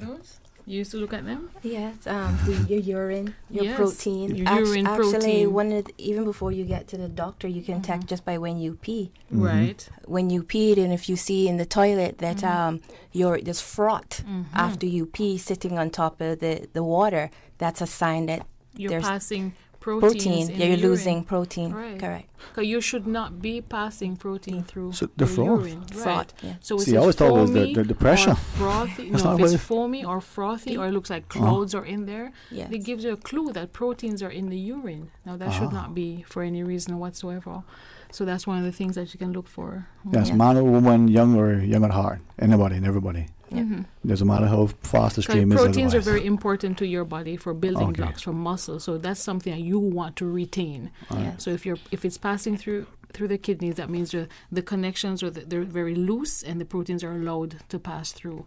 Right, and that means the kidneys are now becoming too leaky, too inflamed. So something has gone wrong there. All right. I'm going to pause quickly and take a short break. When we come back, you continue with us and give us a perspective. For some, this is life-saving. Please join us after the break. Now you'll never have to choose between two desserts at Subway. The new Caramel Brownie Cookie is 2 treats in 1. Imagine sweet, gooey caramel with decadent chocolate chunks baked in brownie-flavored dough and topped with a light drizzle of caramel icing. And you have the new Caramel Brownie Cookie, available at Subway. Complete your Subway sandwich, pizza, or salad with the delicious Caramel Brownie Cookie or any other cookie flavor and dessert. Available at all Subway locations. Subway, eat fresh. Your Radio Cayman 6 p.m. news, Monday through Friday, is brought to you by Logic. Your life connected. Country classics. Well, I was born to coal miner's daughter. On the road again. They're gonna put me in the movies. Papa Top again. Out in the West Texas town of El Paso. Because you're mine, I walk the line. Well, I love them in Country classics. young love, first love. You never count your money when you're sitting at the table. If you enjoy classic country music, come hang out with Radio Cayman this Saturday, 3:30 to 6 p.m. In the Mississippi cotton picking Delta town. This Saturday afternoon, following American Country Countdown, 3:30 to 6 on Radio Cayman. Just walk on by. Wait on the corner. Country classics. Talk today. But I do have some questions. Talk today. Cayman Islands' foremost listeners' participation program. Talk today. Because there are more questions than answers. What the public is saying. Waiting to take your calls right now. Sterling Dwayne Ebanks.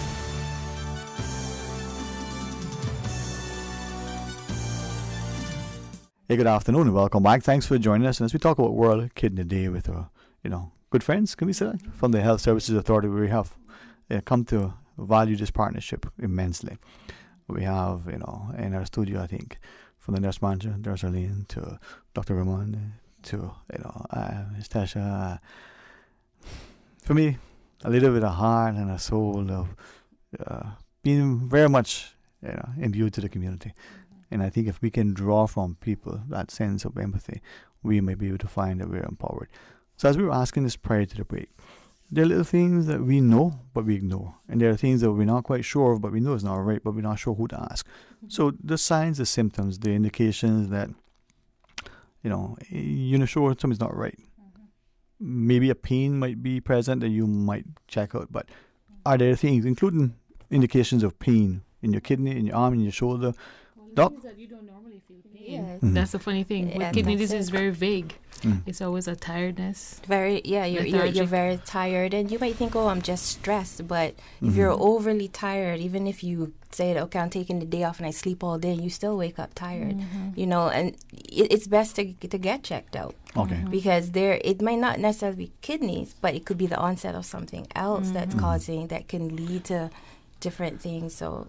Can I ask, I'm not sure if this is a myth or misconception or otherwise, but there are those of us, when we think of kidneys, when we think of dialysis, we think of diabetes, that person used to eat a lot of sweets, for argument's sake, too much sugar.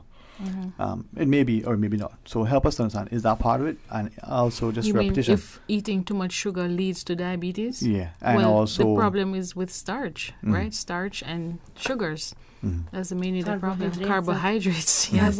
All the good stuff that we love. Metabolizes sugar. Yes. So if you reach to a point where you're eating more than you're metabolizing, so you have a sedentary lifestyle, you eat but you're sitting down and not using up that extra energy, what's your body going to do with it? It's going to be laid down somewhere. Yeah. As was mentioned, fat. the excretion of proteins in the urine, we probably would ignore, right, until at some point. So knowing some signs and symptoms, and then may I then ask, as we go to our physicians for a checkup, are there particular things that we, as the patient, should say to the physician, not just our family history, but maybe indications of things that we've been noticing? Maybe, Right. okay. Well, from my point of Yes. view, for example, like you come to the doctor, it's always good, I think, to have a list of things that's been happening to you over the past X amount of time, because when you're sitting in front of the doctor for that, you're not going to remember. Honestly, you don't Write it remember. down, yeah. You don't. You know, I've seen so many times. So if you write it down and you have a question associated with it, then you have a more complete visit, and you know it's more factful, and you know then you can get a result. So write it down, anything that you were going through.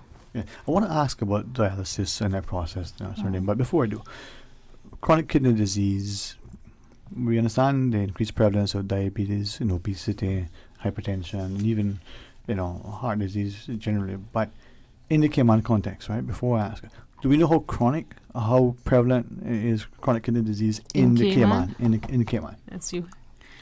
Well, we have a renal registry that commenced in 2015. So far, we have registered over these 6 years more than 200 something patients. That include not just the patients who are doing treatment with dialysis, also persons who are already previous transplant, persons who are in stage 1, 3, 4, because they normally come to dialysis when they reach 4 to 5 stage, that the doctor prepare them to start hemodialysis or peritoneal dialysis or refer them to transplant. Not until they reach stage 5 is when they are ready. For persons who do hemodialysis, and they have to create access, so that take a few weeks. Sometimes it depends on the condition of the patient that they cannot wait. So they starting then with a tunnel line, and then after that the patient is referred to vascular to get a proper access like fistula or graft, and then continue dialysis. Usually About how many patients do we have receiving dialysis right now? We have a total of 72 patients in total who receiving hemodialysis. We don't have nobody or no patients on peritoneal dialysis. For the listeners, what's the difference? I went a bit early, but Hemodialysis is the treatment that it processes the blood to the patient in a machine and remove the toxin and the waste product of the system through the dialyzer. Peritoneal dialysis is also removing the toxin and the waste product, but is through an infusion through the abdomen. So the patient get a catheter on the abdomen, so is infusing the solution inside the tummy, keep it, and then allow the solution to excrete. And when the process is taking place, that remove the waste product of the system. Right. So we use the membrane in the stomach. Yes. And by osmosis, we remove the waste from ourselves, and then it filters out, and then we collect and that waste one can product. be done at home. Yeah. You can do that at home, travel, whatever. It's not as restrictive. Thank you. I was being mindful, but I recall conversations with some friends over the years who had dialysis, who found, for different reasons, this is where their life path has taken them, and it's impeded their travel, impeded the quality of their life, and had one voice rings in my ears incessantly. Had they been more cognizant of the early signs and symptoms, had they been more proactive, perhaps they may have been able to either prevent or at least manage it better. Are there things that maybe I can ask that we can do to avoid that or to mitigate, but equally to appreciate what this is, because it's not today and that's it. This is forever going forward, right? I think what people need to realize is, like you were asking earlier, what different symptoms. You have few symptoms out there, but it's a silent killer. You don't know that what's happening to you on the inside is the honest truth. You don't know. You don't. And people need to go and get their checkups. They cannot, if you have high blood pressure, you have diabetes, and you have other illnesses, those checkups are important. Right. When the doctor tells you to go and take your urine test, he's looking at those things, So and your checkup is really your first line of defense. Would you help us? Because I've always admired you or respected your tenacity, but then the gentle but yet, convicting manner which you share, and I think I reflect on it. As patients, we go to our physicians and we just accept. What would you say to us specifically? Not just go to get a checkup, but as you would like, as you wish. Don't just accept. I don't. I've never have. My physician must have a relationship with me. Mhm. I must be able to pick up the phone at times and say, hey, I'm experiencing this, or send them an email. Mhm. I have left physicians and walked out of their office if I feel I can't have a relationship. I've had physicians say to me, well, this is when I start asking questions, well, this is what it is. You accept it or you don't. And I walk out and I can get someone else who's more receptive. You have the right to do that. Yeah. You have the That's right unacceptable. to do that. Mhm. You must educate yourself. If a physician, there is no physician who will ever give me a medication and I don't go and educate myself on that. I am a part of my treatment plan. Right. It is my body and I must be a part of the treatment plan. Thank you for sharing that. And I don't think that anybody listening can hear anything other than respect and love from what you're sharing. But in the day, if you're not unsure, if you don't have a relationship, increasingly, I think the practices that physicians are starting to recognize that this is a partnership. You just don't dole out the medication. You just don't say, oh, everything's okay. But then as a patient, just like the voter, we got to be informed, engaged, involved in the day we're impacted by it. Doc, from that perspective, as we look at our clock, Mhm. we hear it at the patient's perspective, but then the physician, because many of us will go in there, and no matter how smart we think we are, no matter how confident that we think we are, we'll probably baffle, we'll probably feel overwhelmed, we'll probably feel intimidated. Really? Well, not me, but there's some. They're intimidated by the doctor. The whole process, Okay, you I become... understand. Because the information can be overwhelming. Yeah. And they can be scared. Mhm. It can cause depression, Mhm. because they're wondering how they're going to live now, Right. how they're going to integrate with life, participate in things that they used to, go church, work, family life, friends, have fun, go out, whatever. So Right, yes, right. it can be overwhelming. Mhm. So what we need to do is try to make that space comfortable for them. Okay. But I must admit, I agree with Tisha, that a learned patient makes the work that much easier. An informed consumer in every respect. That much easier, because if you know and we can have a conversation about it where it's just not one-sided. I'm saying take this, whatever. Because I don't know how you're going to accept it. I don't know if it's acceptable to you. I don't know if you are okay with. It's like back and forth is so much easier when we understand our common goal. As being working in dialysis unit for these 5.5 years, we've been observed that our patients are very scared when they receive this information. When the doctor informed the patients I have kidney failure, they just thinking that's the end. So we had to bring those patients in, giving an orientation, giving a little education brief of what is going on. Show them the way how dialysis is taking place. We bring them to the unit. We show them how the process is. Yes, they have to be coming 3 times a week, sometimes twice a week, for 4 hours maximum. But that help, that sustain the life for them. So after they've been on the treatment and they look better, they become feeling better, they say, wow, I never know I could come before. But it's because some of them don't know. There is a scare there is fear for life. They don't feel that or they don't receive the proper education, information. Right. That's what making them scared. But as soon as they start and they are being with us for a few months and they just transform from sick person to a more energetic, less toxic feeling. So it's psychological impact as well. It's rejoice when you see the patients like that, So that's why I always appreciate hearing from those who are in. You are a great public advocate. I mean, it's inspired me personally. When I go to physicians just for a checkup to ask questions, I remember the last conversation we had publicly, and I thought I was outgoing, but you need to take ownership. You need to be empowered. Easier said than done, but from an informed perspective. And then you will understand, when things happen or when things go wrong, say, oh, okay, this is why. Yeah, Or, exactly. But I think too, It's the physicians who are receptive to that sort of engagement need to be commended as well, because it's an extended time and I'll wait for the next patient. You're one of X number of patients for that one physician. So it's a quid pro quo almost, right?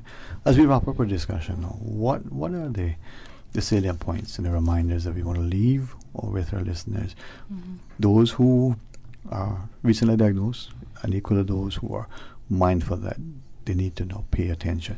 Maybe, Charlene, we start with you. We just want to encourage everybody to come to the screening that we are going to do on March 11, because that's one of the ways that we can identify where the problems are. Sometimes when we receive the patients, that day is when they realize, I have a high cholesterol. No, I have high sugar. So if they come, they are being checked, they are being screened, the doctor is there to see them, to refer them, to talk to them about the things that they need to be corrected and follow up after. There will be a dietitian there, so we will encourage everybody to participate, to attend with us. Our communication department in the hospital is being promoting the activity and into emphasize awareness to the public. Every year we do this, and we encourage everybody to participate. It will be taking place on March 11 between 7 o'clock in the morning to 12 o'clock or 12:30 in the afternoon. So we will be there to check and see what's happening. So I welcome everybody to come. All right. Doctor, only if you wish to quick word in there. Well, yeah, because it's the same thing. I mean, and in the same vein, as she was saying, this year's theme is living well with kidney disease.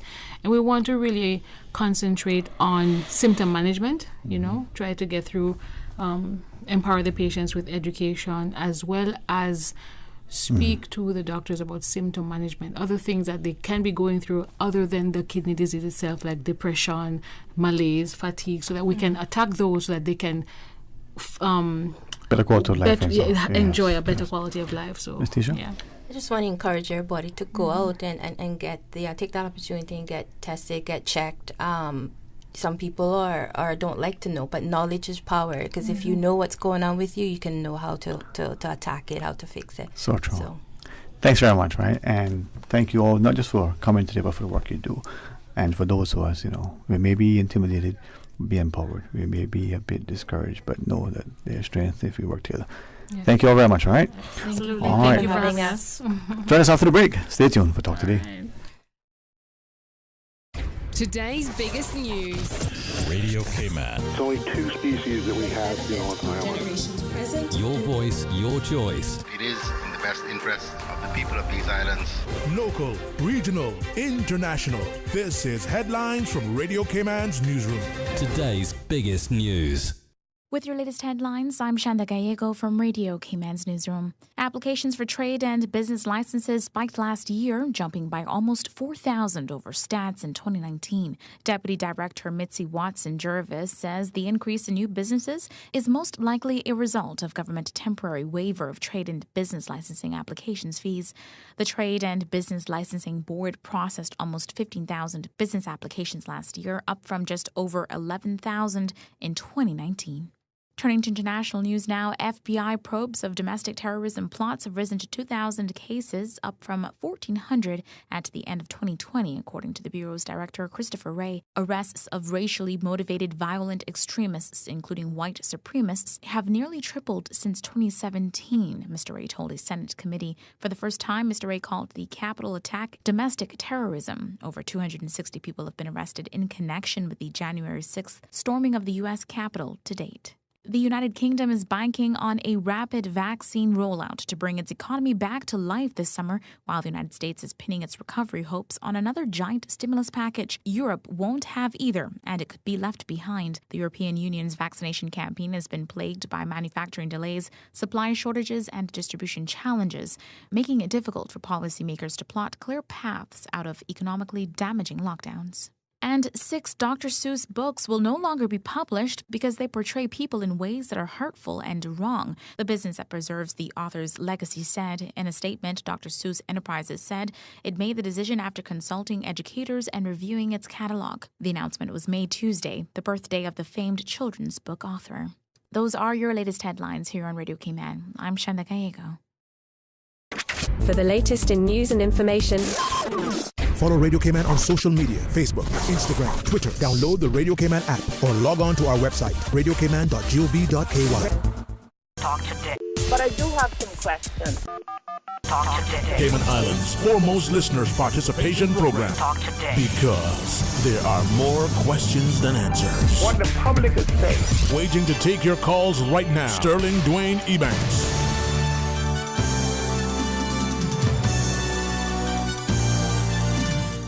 Hey, good afternoon and welcome back. Thanks for joining us as we continue our partnership with the Health Services Authority as an opportunity for us to draw close and maybe become more informed and engaged. Chief Medical Officer Dr. John Lee joins Dr. Hazel Brown and that venerable presence of Mr. Loxley Banks. So good afternoon and thanks for being a part of us. With deference to Dr. Lee and Mr. Loxley, perhaps say, look, how are you, ma'am? I'm very well, thanks. Thank you very much for having us again. Always a pleasure, I always try to not just be gracious and have a sense of gratitude, but to appreciate that, in our differences, we can be united. There is strength when we draw close and when we have a healthy respect and a strong sense of love for presence and person, we can be in a better position. So life is good. Thanks for loving me today. All right, well, I'm always excited to know statistically where things are at relative to anything from the GDP to, the goal scoring average of the senior striker on the team to how students evaluate the curriculum.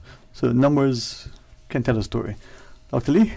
Yes, hi. I'm the numbers guy. I'm always the one that starts off with the numbers. But of course, I don't work for the Health Services. Of course, I don't work for the Health Services Authority. So I need to correct your introduction a little bit. I thought, Chief Medical Officer, right? Yes, of the government. He only works for me. Only works. Yeah, I work for the Cayman Islands government. So what? Chief Medical. Okay, fair enough. So we have given a total of 24,008 vaccinations, which is huge.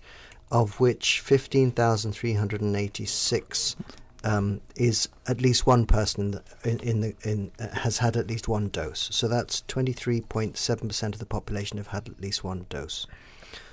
Of those, there are 13.3% who've had a complete course, and you probably realize that the population today is larger than it was in 2010, but what we've done is we calculated the relative proportions of the population from 2010 to now based on our population of 65,000.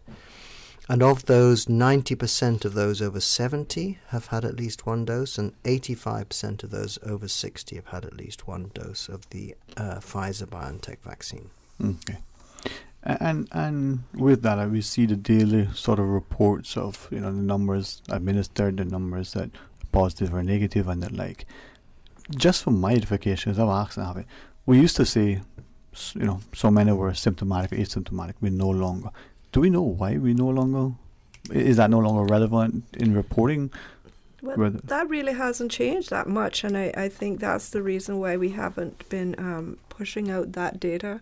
There's been no significant change. It's still about 70% of our over 70% of our cases are still asymptomatic. Right, but I was just thinking, just maybe you get accustomed to something. But if we have, say, 10 positives, for argument's sake, and we say X, were symptomatic or not, or we no longer say whether they were or not, I'm wondering how we would interpret that. If we're not indicating that of those positives, whether any are symptomatic or asymptomatic. The fact that I was just trying to see what today's output says, because I'm not sure what it said today. Well, but the fact of the matter is that so many cases are asymptomatic of the ones that are happening in the travellers. And of those that become symptomatic, it's often very mild, short-lived.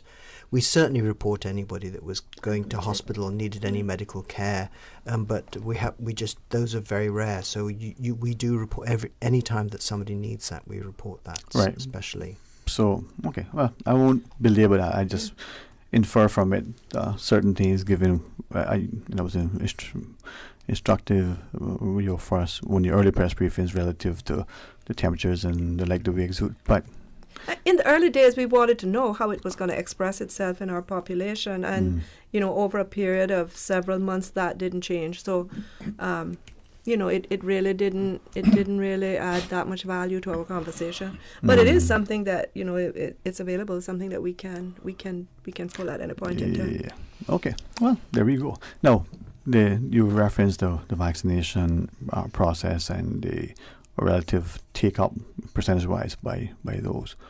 Share with us. I mean, where does that lead us, and where are we hoping to go from there, and maybe the consequences of it? Well, it's the one thing that troubles me greatly about the vaccination uptake is the lack of enthusiasm, for want of a better word, a vaccine hesitancy that we're seeing in our local population. And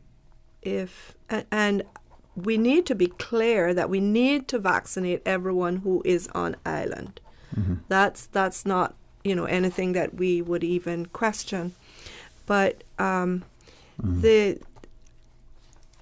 years ago there was a study, and I don't want to give inaccurate numbers, but if I remember correctly, the multi-generational Caymanian was at that point in time probably about 11,000 of our existing population. I don't know if you remember, Mr. Loxley, probably about 10 years ago we were having that conversation, and the figure was somewhere around about that, and I'm concerned that those of course it would have grown some between. But 25% of our population, I think it was the multi-generational. It was a very small less than 25%. Yeah. And if the multi-generational Caymanians are not taking up the vaccine, we are going to be the ones who, and I say we very carefully because I wasn't a part of that 25%, because I think the criteria they were using was both parents had to be multi-generational, and some of us just didn't fit in there. But if we don't take up the vaccine as the Caymanian population, we are going to be the people most vulnerable, and the losses will affect us. COVID is going to arrive on our shores. It is arriving now, but COVID is going to be a part of our environment for the foreseeable future. We're not going to be able to stay locked down forever. And if we don't take the opportunity to protect ourselves and our family and our community, then we can expect that we're going to have difficult days ahead. The big thing for me is to keep Cayman safe, just like it is now. We want to be able to be free to move around and to enjoy all the, our little piece of paradise. But if I may ask, with respect to the vaccination, you get it, and this Pfizer one is 2 doses. We'll talk about the interval period. We know in some places it's one thing or the other. But in the sense of how long is this shot effective? Is it once and done, or is it like? It's very likely we're going to need a booster, so that we know if you have a natural infection, the natural infection immunity wears off after 6 to 8 months. Similarly, there will be a wear off of the vaccination, but it's likely to be longer than the natural infection because we know it produces a stronger immune response. But I would imagine probably at least a year, hopefully longer, because nobody likes that sore arm. So it's like the flu shot then. Yes, so to I speak. think so. It'll be a repetitive thing, and when you come back to give you the booster will deal with the mutations that are around at the time. So like the tetanus shot can be 5 or 10 years, depending on which protocol, BCG and all the ones that we give whichever later on. can be years and the booster years. But apart. you remember that we learned about the tetanus when we first came out. We used to have it much more frequently, Yes. and then we realised actually, Right. with the benefit of hindsight, we could work out that we could only need it every 10 years. So with the mutations of this thing and this flu shot that we get, flu-like shot or whatever we call it, is that part of the hesitancy, or is it the distrust that we have? Is it all the other things that we may mislabel as conspiracy and otherwise? I mean, But there's a combination of factors, Yes, ma'am. Sterling, that some of them are religious. Mhm.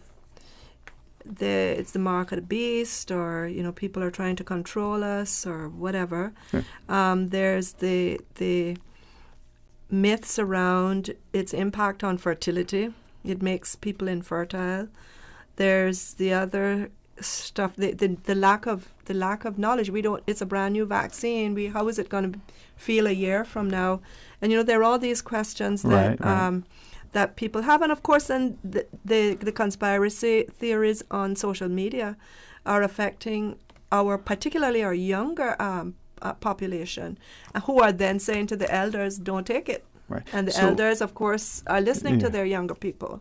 As I read some of the international literature, and maybe I should be more present on social media, but it's a place I despise. That's a different story altogether, right? But I've heard from senior physicians position in different jurisdictions, and whereas like this is, sort of maybe to you, Dr. Lee, a human trial. This is a mass human trial. Is that an improper way to phrase it, or is this part of, as Dr. Brown was saying, we get information over time, we'll know 10 years, 30 years from now, we'll know more than we know today. But There is no question, with any new medication that comes out, a lot of people jump to it. They say, give it to me first, I want it. like they're early adopters for technology. Yes, they say that's a new technology for my rheumatoid arthritis or for this disease or that disease. They say, give it to me. But with this one, a lot of people are saying, don't give it to me. So there's a bit of a contradiction there. We do know that even before it went into the, I don't know how many, 300 billion people that have now had it, that it had already gone through tests of like 30 to 40,000, depending on which of the vaccines it was. So for a new medication, it was exceptionally well trialed, but it needs to be because it's going to be used so widely. And now we have the experience of millions, and that speaks an awful lot. We also have to bear in mind what COVID could do. Okay, so it could potentially kill an awful lot of people, give an awful lot of people a sickness, and the what we're calling long COVID is not to be sneezed at, or not to. People should continue to listen very carefully when people talk about long COVID, because it's not only happening in adults, it's also happening in children. And it's also happening in the people who haven't actually had a very strong disease. So you don't actually have had severe COVID to get symptoms of long COVID, which might affect any of your organs, whether it be your neurological system, your respiratory system, your kidney. All of the different organs could be affected, because this the receptor for that's affected is quite widespread throughout the body. And then with that, I understand the fear that we may have, the lack of trust we have in people, the politicians, the physicians playing politics, the business people capitalize. I mean, it's so unfortunate that globally we've had these, less than stellar examples. With this and with the shot, is it expected that in order to travel, whether from here to other places or from other places there, that this is going to potentially be part of the requirement? If you don't get it and show that you have the immunity passport, was the phrase I think Dr. Lee put earlier on the table. It's very difficult to say how each country, each company will respond. There are some companies who have responded around the world saying no vaccination, no work. That's not the same everywhere. Certainly it is very likely that because we have no community spread of COVID, that we would say no vaccination, then full quarantine if you're coming into this country. Certainly that's what the Premier has announced that there would be, and the quarantine would shorten if you had a valid vaccination program. But each country is probably going to do it a little bit differently. We know that Europe is opening up dependent upon whether you've been vaccinated or you haven't. Israel's allowing you into shopping malls and cinemas if you've been vaccinated. So certainly we can see it happen as we speak. Yeah, and I think this part, Dr. Brown, to your point, part of why, if you just listen to people having a general conversation, otherwise, in their minds, reasonable, intelligent people trying to process, analyze, and understand the mark of the beast, whether they're religious or whether they're conspiracy theorists, would say, well, wait a minute, if I have to have this thing, the vaccination, proving it through this means in order to get into the shop, get into my employment, you can see how sometimes for some they can make the correlation, or at least ask the question. But if you can speak to the health of it and maybe ask to what extent, like to me, a flu shot is a flu shot. Every year you get it. You guys are the scientists. A vaccination is something that's a little bit more long term. On a personal level, with the greatest reference to my friends who are physicians, I have immense respect for leaders like yourself. This is not a vaccination, but that's just me in the simplest of its form. And I don't want to be disrespectful nor having a disquiet that leads people to be disruptive. But we can see the mixed messages at least. Right, Dr. Lee? I think, Dwayne. Yes, ma'am. We are victims of our own. And I keep repeating, this sounds like a broken record. We're victims of our own success. We have not seen the full impact of COVID. Now, it's getting closer to home. I don't know if anybody has seen, there have been a couple of articles recently. Jamaica is having a really rough time with COVID right now. We saw one of their hospitals, one of the rural hospitals, had most of their operating room staff. And I don't know if anybody understands what that means to a community, to have most of your operating room staff have to go out with COVID. We had something similar last year where we had an exposure on our maternity unit, and we had to have our maternity beds. We've seen Cuba is struggling right now. Turks and Caicos is under a lot of pressure, and up until now we've all been saying there's something different about the Caribbean. The Caribbean has not been experiencing this severe illness, but we're seeing that's changing now. And the hospitals, the health systems are under tremendous pressure. And should we face that, our resources are very, very limited, in fact, very similar to Turks and Caicos. And, we have to be very, very aware of the fact that should this happen and we come under that kind of pressure, the outcomes are going to be very poor. And I think this is where maybe, over time, the social scientists, the public policy analysts, the physicians, even economists will have a great data pool in which to draw, but for now, going forward and projecting. If I could just ask, though, respectfully on a comment that was made earlier, the quarantine period. We have a person who's in, maybe there's a positive or a negative test at one point, they're there for 15 days. And 16 days, 18 days, depending on how the time period, and then the negative test, and then they're out. 2 or 3 days after they're been released, I use the words of the Premier, from house arrest and the like, and they're back into the general population. After the negative test, the release is there. Is there any potential for that individual, when interacting in the supermarkets and other places, at work and with the wider community, to potentially still be able to have the disease, to transmit it, to somehow be at risk of? Yes. Because the 14-day incubation period is set to pick up 99% of people. Right. So then, with that, I guess we don't need to belabor that, but we can see the potential challenges that could arise. Yes, but this is always the case. I mean, there's with biosecurity, it's not just that. We're also talking about quarantine in a perfect system where nobody picks up something that's been on the floor, that somebody's been near somebody's mouth in the airport. All these things, these things could happen all the time, which is why we have to keep hammering on about infection prevention and control measures, because at any time we could have an outbreak from a little slip that was absolutely not intentional. Right. I can see that. Before I go, Mr. Loxley, you've always a great contributor, and you always, if you wish to weigh in, sir. Well, yeah, I do, because yes, sir. I think just what I've heard covered here over the last 15, 20 minutes, yes, sir. I think that there is a great need for a concentrated and when I say concentrated, we've got, I guess, electronic media, probably 15, maybe 20, 21 outlets, the capacity to blanket the community with this message. We need to. I know Nurse Brown's trying to make me go on all of those shows. well, I think it is important. It is very important, and I think that the populace ought to take it to heart, because some of what the potential that could be, and with our facilities, as you mentioned, are not robust probably enough to handle a real mass. They aren't. Of this.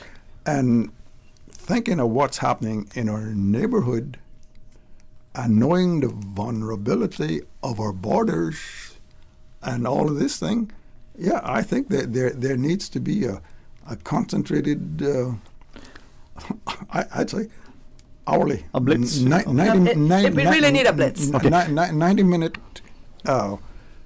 approach to get this message out, and you folks out there, please heed it. But can I just ask, on a flip that coin over, right? Think back, only because I look at you in our reference or discussions of the wars and the like. To what extent does that approach not sound like propaganda and programming and indoctrination and all those things? The virus does not discriminate. Granted. This virus does not play games. It doesn't go on social media and announce its plan. Mm-hmm. It just gets on and wipes out human lives. Okay. And from that perspective, I think we need to be very, very clear in our minds that to control COVID, we need to take some active measures. And the vaccination is probably the one that's going to have maybe the greatest long-term benefit, long-term impact. Because, like Dr. Lee said, somebody may drop something, somebody may forget to wash their hands, somebody may take off their mask in a place where you never know. But if you have some coverage from this vaccine, you're looking longer term down into the future. We need to take this virus very, very seriously. Right. And I don't believe we are, simply because your mother didn't have it, Dr. Lee's whoever didn't have it here, Jasper didn't have it, Carl didn't have it. Do you understand what I'm saying? It Yes, has ma'am. not become personal to us yet. Right. But if I hear your passion, and I think this is where I love these sorts of discussions, because it helps us to challenge the psyche, but to appreciate. But if I then may ask, then, if it is that we've experienced this global and we watch the international news, and I'd like to interrupt you right there, Dwayne. Of course, ma'am. There is no if about if we've experienced this globally. This is no myth. Hundreds of thousands of people have died from COVID. That's fact. From or with? Both. Okay. Yeah. More words. with, yeah, but from Yes, as well. Mm. And I don't think we should play around with that and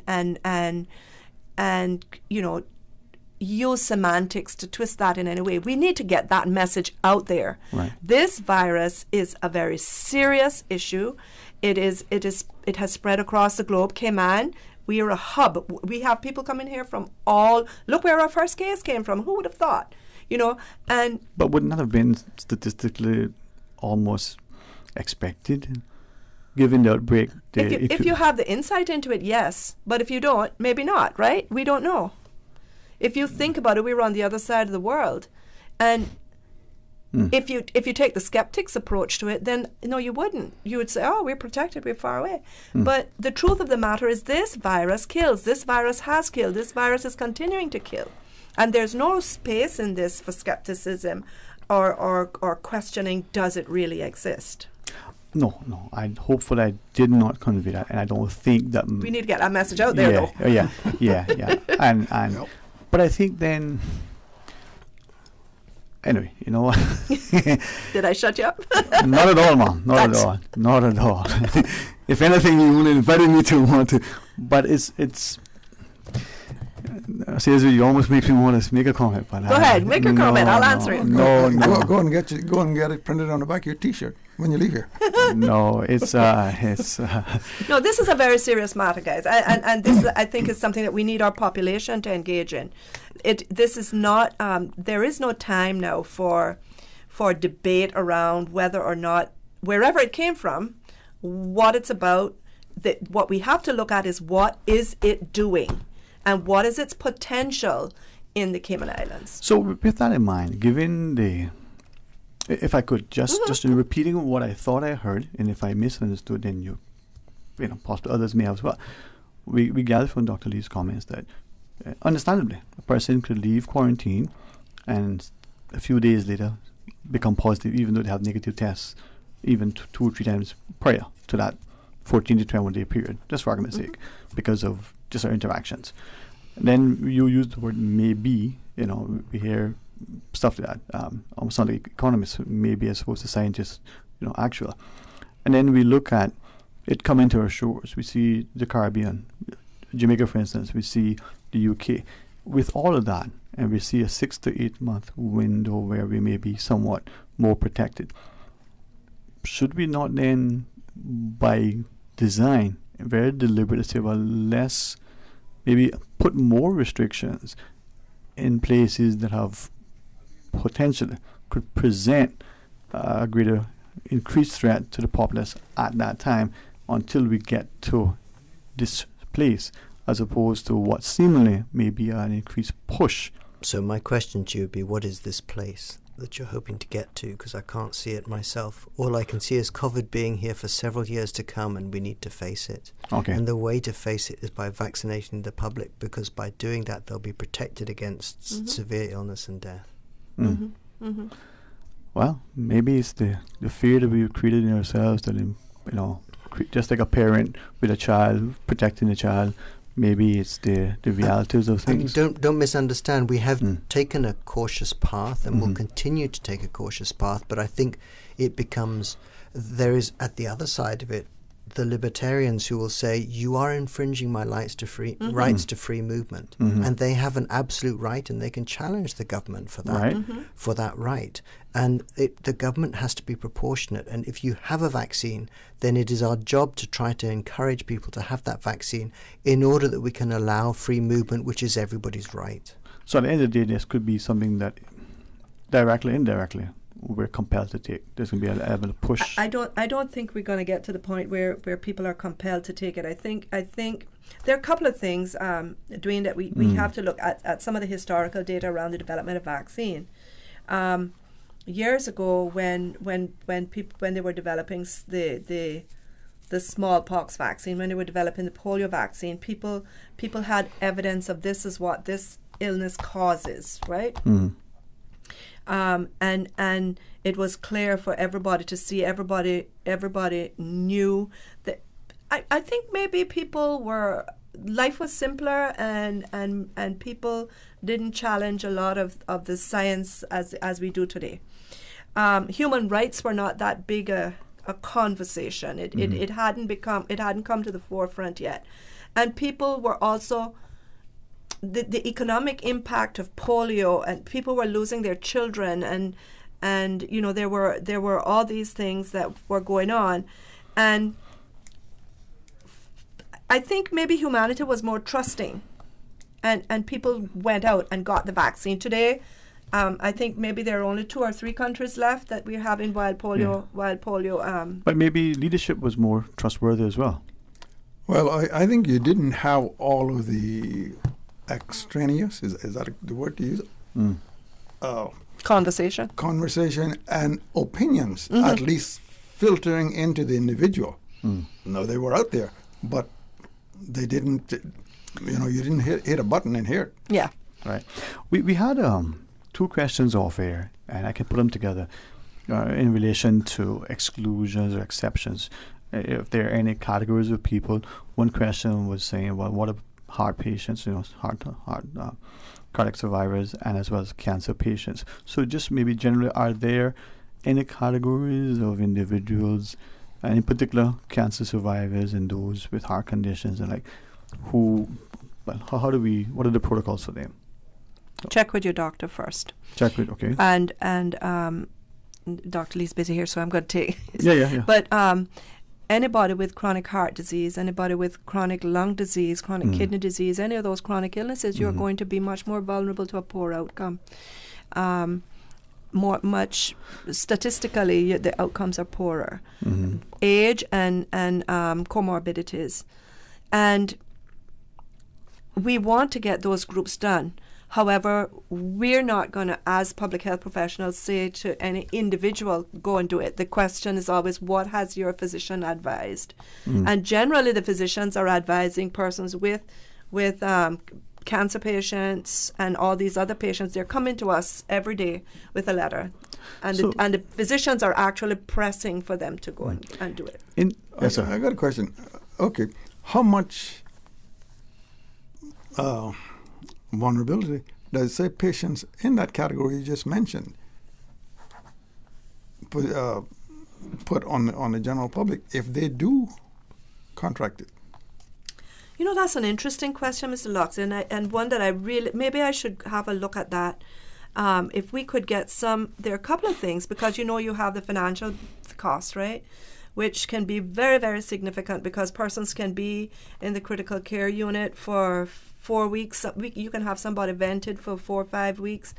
And that cost can be really several $100,000.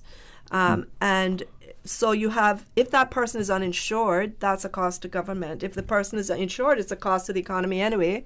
It's just that the insurance companies will have some reinsurance to be able to assist. But the emotional cost, the social costs of that, if that is a mother, for instance, or if it may be a young mother with young children that are then going to have to grow up, and you have all the family dynamics that come around that. So the cost of that, while we can calculate the financial costs, I believe that the other costs are incalculable. Okay. They are very difficult to calculate, because you not only that, but you have to look at the change in costs related to having our borders relatively closed, so there are no tourists perhaps who drive on the wrong side of the road or whatever, or who are having heart attacks whilst they're scuba diving because they're not used to it. There are all sorts of difficult things, so it's much easier to look at that sort of thing at a country level, at a big country level, where you can say the cost for 2019 was this and 2020 this, and so the difference is likely to be X. That's the sort of thing that you can do. But to look at it at an individual level is more tricky.